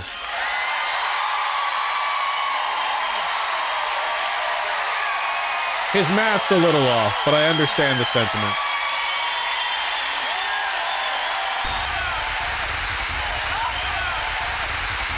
Trans people aren't taking away our health care. Muslims aren't defunding our schools. Immigrants aren't cutting. Notice how he's wearing actual leather shoes and not sneakers. Something to consider. Taxes for themselves and their rich friends. It's the billionaires and their puppet politicians. The culture wars are a smokescreen. So many of the divisions in this state and in this country are manufactured by billionaires who want us fighting each other instead of fighting them. They want us looking left and right at our neighbors instead of looking up at them. The biggest divide in our politics is not left versus right, it's top versus bottom. Here's Tallarico getting a MAGA host to end his segment because Tallarico owns him so hard. I don't think I've seen this one. What is this? But when you're winning in Illinois, you're happy to play by these rules. Again, I've condemned all gerrymandering across the country. And in fact, when Democrats had a majority in Congress, they voted to ban gerrymandering in every state, red states and blue states. Do you know how many Republican members of Congress joined them in that effort? Which one? I'm sorry, which state did you just refer to? I'm asking, do you know how many Republicans joined Democrats in the U.S. Congress to ban gerrymandering? All the Democrats voted for it. 0 Republicans voted for it.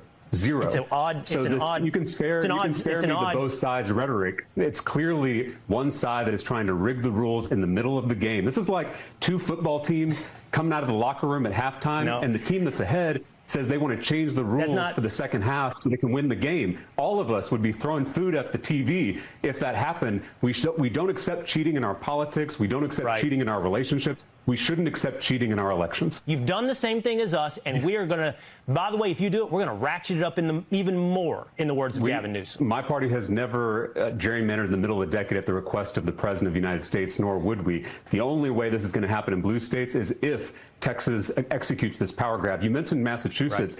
Do you know the party of the governor that signed that map into law? He was a Republican.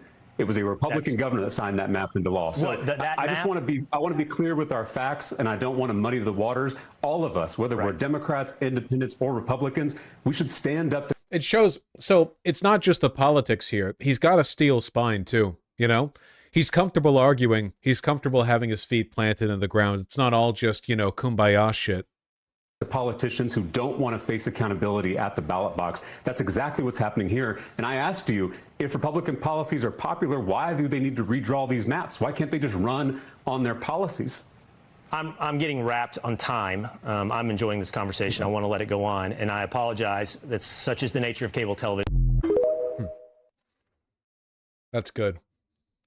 Well, here's him welcoming Jasmine Crockett to the race. Is built on unity, not division. So we welcome Congresswoman Crockett or any other candidates to jump in the race. Competition makes us all stronger for the general election next November. But we're going to keep doing what we're doing, which is organizing this entire state so that we can win the general election next year.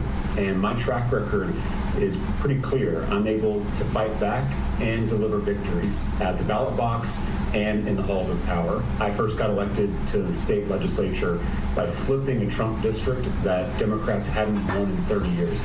No one thought the race was winnable. Everyone told me flipping a Trump district was impossible. I was told I was too young. I was told I didn't have the money or the political connections to win. But my neighbors and I, we ran an aggressive, authentic, unorthodox campaign that brought people together. And on election night, we flipped that district with 51% of the vote. And then once I got into the state legislature, even though I was a Democrat in a Republican-dominated body, I still found ways to win. Yeah, I guess to sum it all up, we are very pro Tallarico here. We are not pro Crockett. So whatever insane insipid, you know, polarizing race war discourse crops up on Democrat Twitter over this. You know, we've got our feet planted. Jasmine did say it would be scary if the U.S. ended the Israel allyship over Netanyahu being evil. No, she's a corporate stooge. Yeah, no, there's a million things you can find. Yeah. She's pro-Israel. She always has been. She roasted MTG that one time and has been living off the cloud ever since. And it's funny because MTG apparently was actually the least MAGA Republican in the entire House. Of all the people.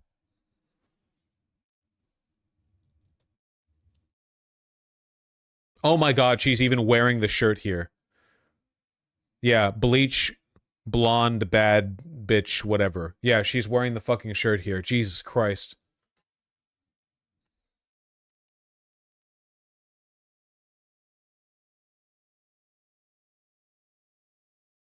Or maybe she was the only MAGA Republican? Maybe. Maybe.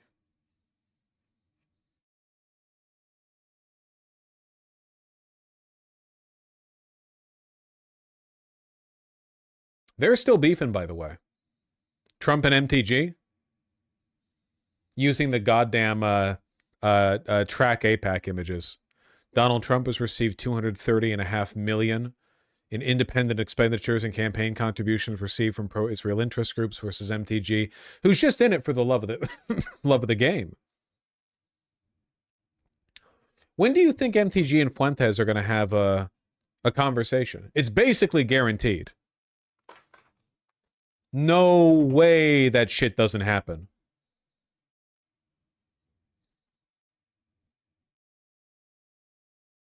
I can fix her, Vosh, I swear. I'm not the one you need to be talking to. You need to be talking to your maker. But also, no, you can't.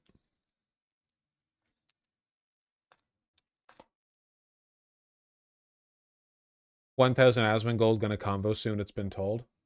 You guys are such new frogs. You guys don't even remember the Trainwrecks TV hosted Fuentes Destiny conversation of years past. It's not the first time that he's dipped his toe into the larger live stream market. Everyone remember how hard Trainwrecks was trying to be professional there? That was really fucking funny. Does Trainwreck still stream? I haven't heard much about him lately. Yeah, that's pretty true. Yeah. Mm-hmm.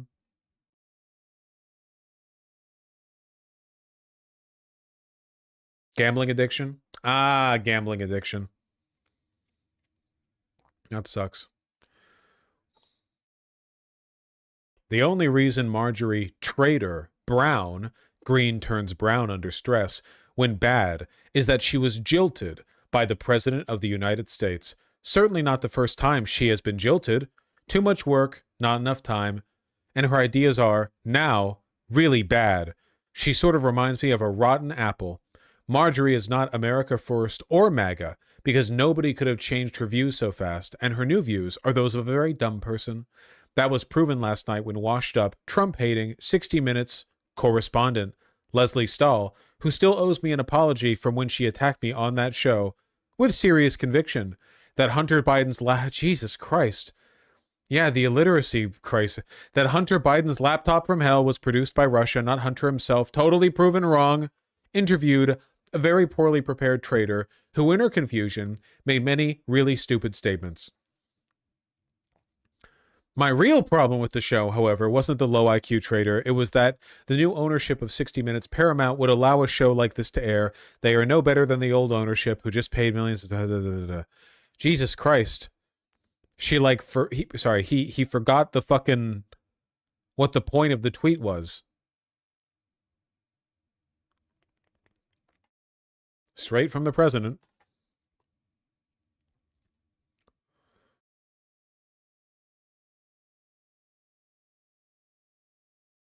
I don't know. Christ. I know you say the MAGA movement is dead, but how dead is it exactly? I mean, I don't know. I don't want to embarrass myself by attempting to predict the exact moment of the rapture here. It seems to me like it's like reaching peak oil, you know? Everyone in the party understands there is now nothing that they can do to shore up the approval that Trump has hemorrhaged over the past year. There's no way around it, you know? It's gone and it's not coming back.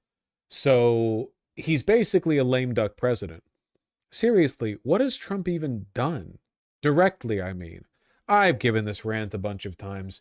Look, the country's in a really bad state right now, but it's not in a bad state because the president has unilaterally exercised overwhelming control over its institutions. It's because it's a big fucking mess. Everything's been gutted and scraped and fucked and you know, intimidated.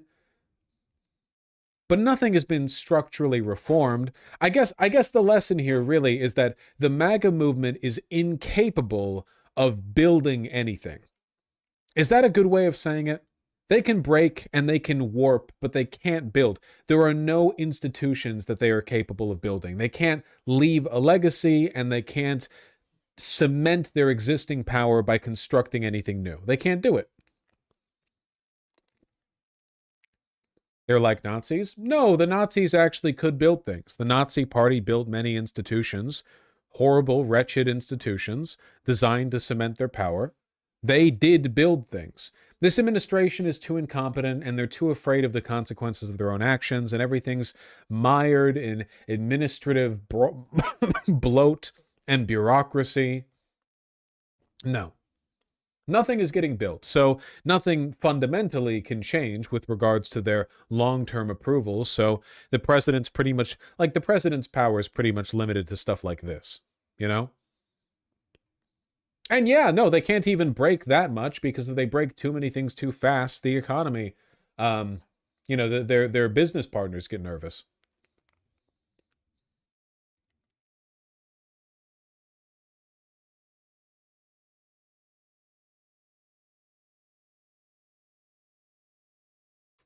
$1.6 million people have self-deported. Honestly, good for them.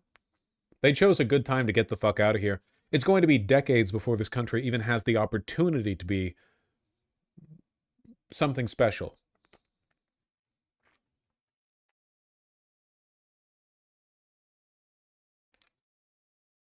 MTG is continuing her anti-Trump tour.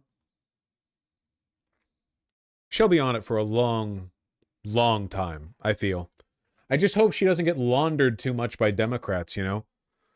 Also eager to jerk her off for, I don't know, a personal fallout. To be precise, in addition to what we just heard there, President Trump posted yesterday that you are, quote, and I'm quoting him now, not America first or MAGA, and your, quote, new views are those of a very dumb person. That's the President of the United States speaking about you. What's your response to these latest attacks? Well, actually, Wolf, I feel very sorry for President Trump. I genuinely do. It has to be a hard place for someone that is constantly so hateful and puts so much vitriol, name-calling, and really tells lies about people in order to try to get his way or win some kind of fight. And I think that's exactly what's wrong in America today. That's what's wrong in this toxic political environment that has ripped our country apart. And I personally think that that's poor leadership from a president. It's a very bad demeanor, and Americans are very tired of it. Great stuff. Pretty lame and gay, by the way, that her big political shift away from MAGA would also correspond with a sudden, unprecedented love of civility. Like, she was so nasty getting into Congress, but she's not being nasty at all to the president. Why? I think it's all a fucking stunt, you know?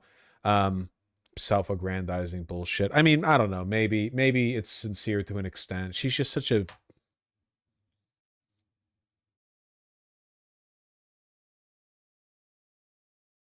I think she's a little spooked too. Nobody should be spooked by the president. He's all fucking talk. Seriously. It's like the all of the hemming and hawing and the capitulation that you see from like businesses and universities, they're doing it because they want to. They just know that it's embarrassing to like Trump So they're keeping up this pantomime, this big performance publicly of being kowtowing to the administration, being beaten into submission. Yeah, well, speaking of, we haven't talked about the fucking Netflix deal, have we? No, of course not, because I've been away from stream for 50 years. Jesus.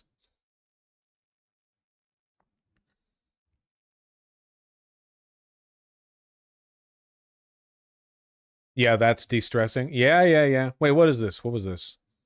Thank you, Chris. You know I cannot appoint anybody. Huh? I can't appoint anybody. They're unappointed. Everybody I'm appointed, their time is expired. And then they're in default. And then we'll lose the case. That's pretty funny. It does make me feel good to know that all the people in the White House are behind the scenes, upset all the time that they're not ruining the country fast enough. Hey, while I'm finding the links that I was looking for, anyone seen Zootopia 2? Is it any good? The first Zootopia was pretty mid. Apparently people like Zootopia 2. It's great. Okay, is it actually, though?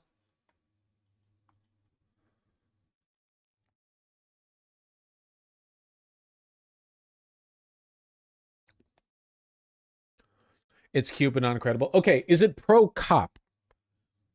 Does it have weird race politics like the first one? People are saying it's better than the first. Okay, if it's better than the prequel, then that's good, right? Usually things are worse than the prequel.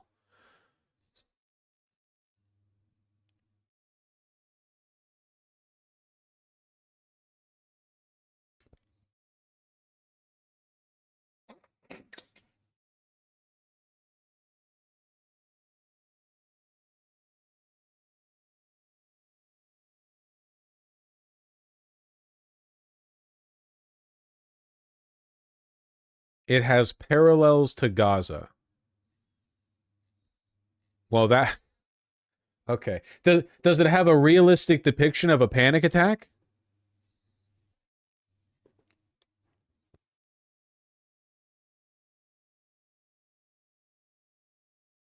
Yes? No? That's fucked up. All right.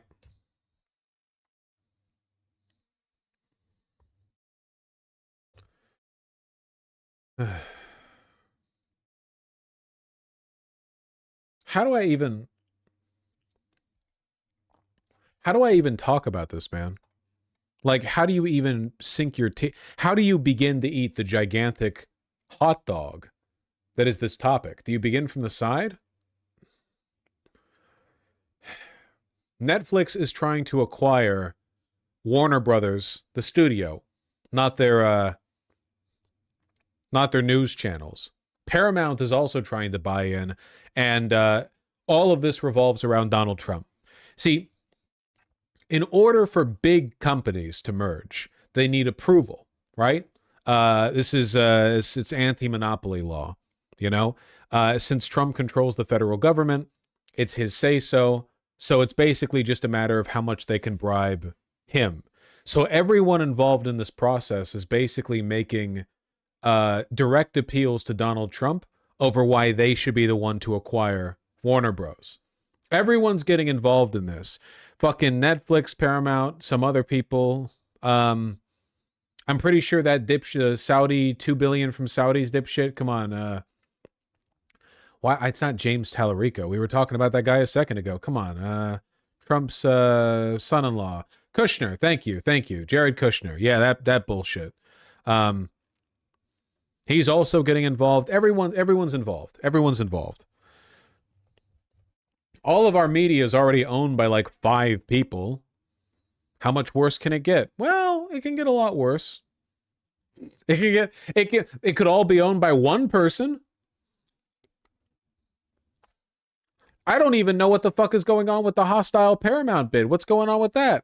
And now we want to go to some breaking news out of New York, where Paramount is making a bid for Warner Brothers Discovery. This after Netflix announced just last week they'd reached a deal to buy the company for $72 billion. Now, Paramount says its deal would go straight to shareholders for $30 a share. Warner Brothers Discovery deal with Netflix would value the company at roughly $28 per share. That deal is up in the air, though, as President Donald Trump said it, quote, could be a problem due to the combined market share.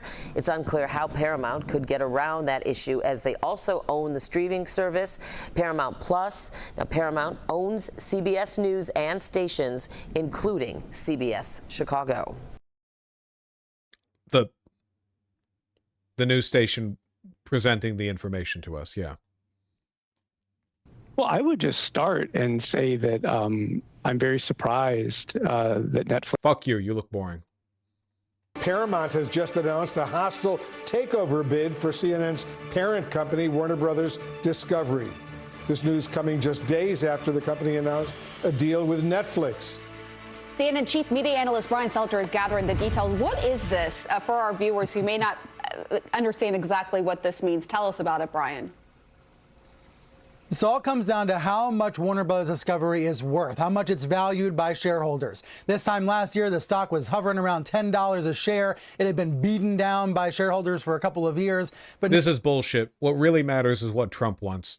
Fuck you and your analysis. President Trump proceeding cautiously on Netflix's $72 billion deal to buy Warner Brothers and HBO. Well, that's got to go through a process, and we'll see what happens. Netflix is a great company, and they've done a phenomenal job. Ted is a fantastic man. I have a lot of respect for him, but it's a lot of market share, so we'll have to see what happens. The president did say the deal could be a, quote, problem because of the market share of the company would have if the deal goes through. Warner Brothers Discovery, of course, is CNN's parent company, and the group chat is back. Sarah, I want to go to... It would probably be much worse for the country if Paramount acquired Warner Brothers Studios rather than Netflix, but both are really bad. I'm not really weighing in on the value of either of those acquisitions. It's more just the general state of the monopolization of the economy, because it's gotten pretty bad pretty quickly. We need Paramount to lose. Ellison said he's going to transform CNN if he buys it. Yep. Yep. The Wall Street Journal reports that Paramount Skydance CEO David Ellison, that's a conservative billionaire and propagandist, by the way, offered assurances to the Trump administration that he would drastically transform CNN if he bought Warner Bros. Discovery, because that includes CNN. Because again, everything is owned by like 5 people. Ellison is a sociopath. Oh yeah, no, he's a massive freak. Paramount is a evil company. Saying the quiet part out loud. Yeah, because who the fuck cares anymore, right? Everyone just might as well, like, you just openly acknowledge that you're all doing this at the behest of the president, you know? Oh, if I take over CNN, I'll make it super MAGA. Well, thank you. Thankfully, the shareholder reps rejected the Paramount offer because they don't trust their ability to pay out because they are so deep in debt from big mergers at the moment. We'll see if Trump approves the Netflix deal then. Speaking about Paramount, did you see Barry Weiss holding an Erica Kirk panel on the big CBS? No, but that is very funny.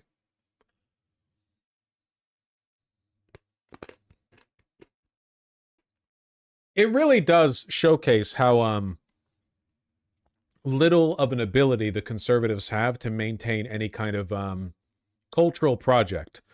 Okay, we have Barry Weiss, this evil conservative Zionist who LARPs as a centrist, and her whole thing is like freedom and truth. Said like, we've now appointed her basically in charge of CBS. She can do whatever she wants. She's like a little private czar over the company. All the news has to go through her. She reports everything directly to the CEO. What are we going to do now with our newfound power? I don't fucking know. Have her interview that dumb bitch's dumb bitch wife.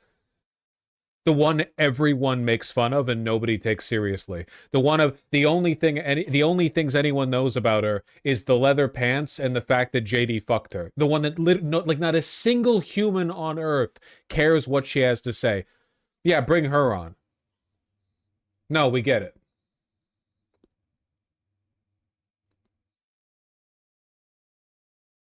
We are Charlie Kirk. Thank you.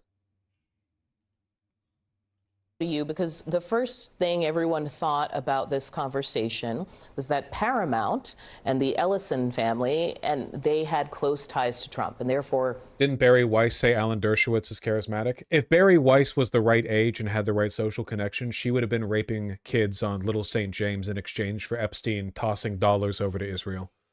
She is incredibly evil and very, very obvious with her biases. They were going to be the people who could win over regulators. What do you make of Trump talking kindly about Netflix? So any of the three suitors for this asset would have gone through an investigation on the regulatory side, no question. Because all of them would have led to massive holding. Consolidation where they would have had more market share, sure. The key differentiator is, would Trump's DOJ sue to block one deal over another? And it was perceived that because of Ellison's relationship with Trump, they'd be more likely to sue to block the other bidders, which would be Netflix and Comcast. The challenge, though, Audie, is that even if you sue to block a deal, an independent judge is ultimately the one that's going to make the final call. So all three of these bids would have regulatory scrutiny. Why Netflix was chosen, ultimately, my sources have told me, is because their deal had clean cash and that the Warner Brothers Discovery folks thought they could actually close it. They had the money. They don't have to worry about raising from sovereign wealth funds or private equity firms. And so they felt that this particular bid was the one most likely to close. Yeah. And if you are a board, you need to have... The amount of interest in this topic tells me nobody owns any physical media anymore. I'm not concerned about this because I'm worried about my Netflix catalog getting blown up. I'm concerned about this because all American media and news is owned by like 5 guys. It's really bad. You have any idea how much these companies own? How much Warner Brothers owns? Well, it's Warner Bros. And their film and television studios. So that's HBO Max, HBO, for one. Is Netflix also looking to acquire CNN? Or wait, am I getting this mixed up? Was that just the Paramount acquisition? No, for the Netflix deal, CNN and other cable channels like Discovery are being spun off into a separate company called Discovery Global. No, regardless of who gets the deal, CNN gets spun off. Then why were they saying over at Paramount that if they got the acquisition, they would make CNN super mega? Weren't they also looking to acquire it?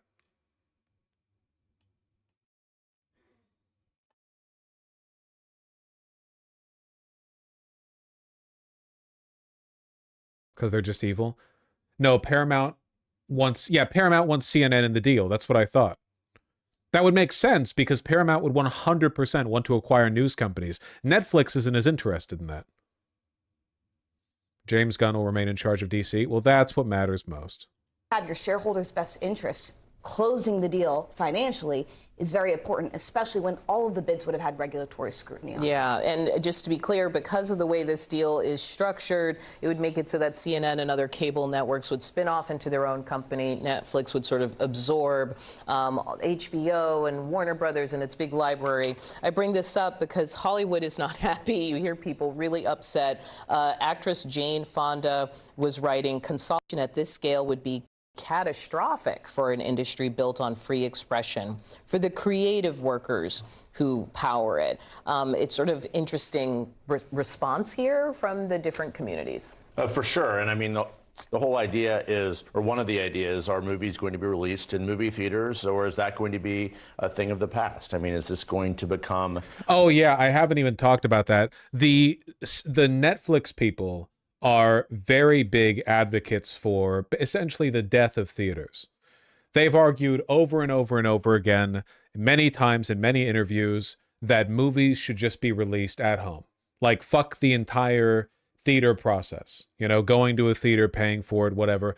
You should just get it at home, on Netflix. There you go.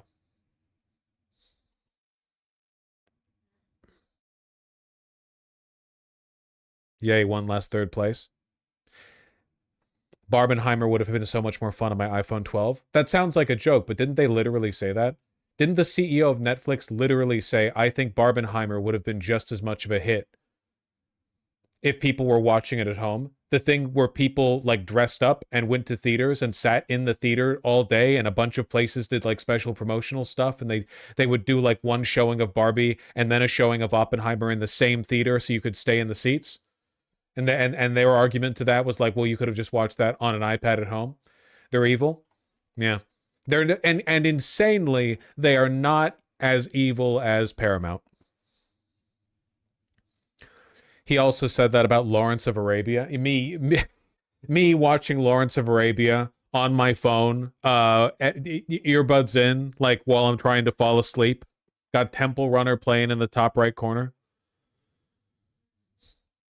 Did they mention the Gulf Sovereign Wealth Fund is throwing $24 billion behind Paramount? Really?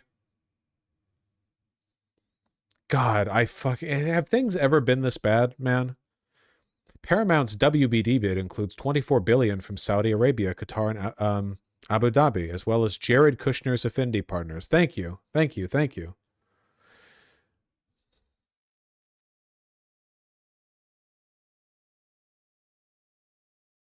Jesus.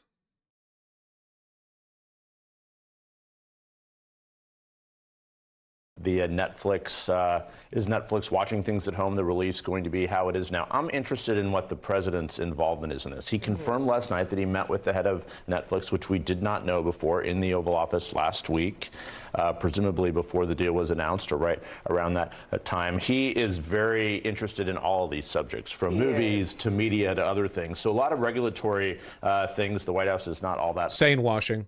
He's interested in all media being owned by people he controls. He's not interested in movies. He's not a fucking cinephile. He's a pedophile. Focused on. This is not a very strict regulation kind of ethos in the White House, but I think he is going to. The backdrop to this is the Supreme Court case over this Federal Trade Commission chair, which is literally about, can you put a loyalist in? Can you fire someone at will who's at an independent agency? Yes. Okay, so let's separate two things. On the Netflix side, President Trump can try to put his finger on the pulse all he wants. At the end of the day, if his DOJ is even directed to sue to block this for political reasons or to not block this for political reasons, it all comes down to an independent judge in court. The FTC situation is a little bit different. Basically, the Supreme Court is going to decide, does the executive branch have the power to fire the heads of what are supposed to be independent agencies? If they say he does. You guys want to see something heartening? I'm reading over the CNN business article on the antitrust case against this merger, and in it they misspell Lina Khan's name. Heartwarming. AI was not used in the creation of this article.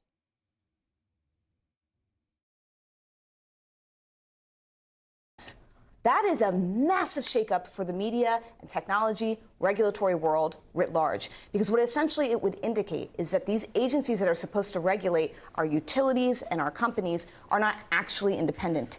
It would have far-reaching repercussions, not just for the FTC, but for other heads of departments that Trump has tried to get rid of. I think about the Copyright Office, et cetera. Unprecedented ceremony at the Kennedy Center in Washington. For the first time ever, the president served as the on-stage host of the annual honors event. President Trump even called it the... Yeah, it's great. Sorry, guys. The foretold incident has come to pass. I now feel like I have to cough a bunch. Can't stream like that. That's how it is. Look, folks, let me wrap this one up, okay? Monopoly is bad. However bad the media environment has been up till this point, I promise you it can get much, much worse. So just, I don't know, pray that Saudi Arabia doesn't clamor together another $100 billion to sweeten Paramount's acquisition deal. I've got a lot of donos to read and a lot of subjects that I want to cover, but if I talk too much and I cough too hard, I irritate my throat, and then the cough gets worse. There's nothing I can do about it. Frankly, it's not a willpower thing, you know? It's just like, what am I supposed to do? I promise you, it's very frustrating for me. You better read donos? Buddy. I will when I get the chance. They're all recorded. Thank you, everyone. Sorry for the delay. I'll be back tomorrow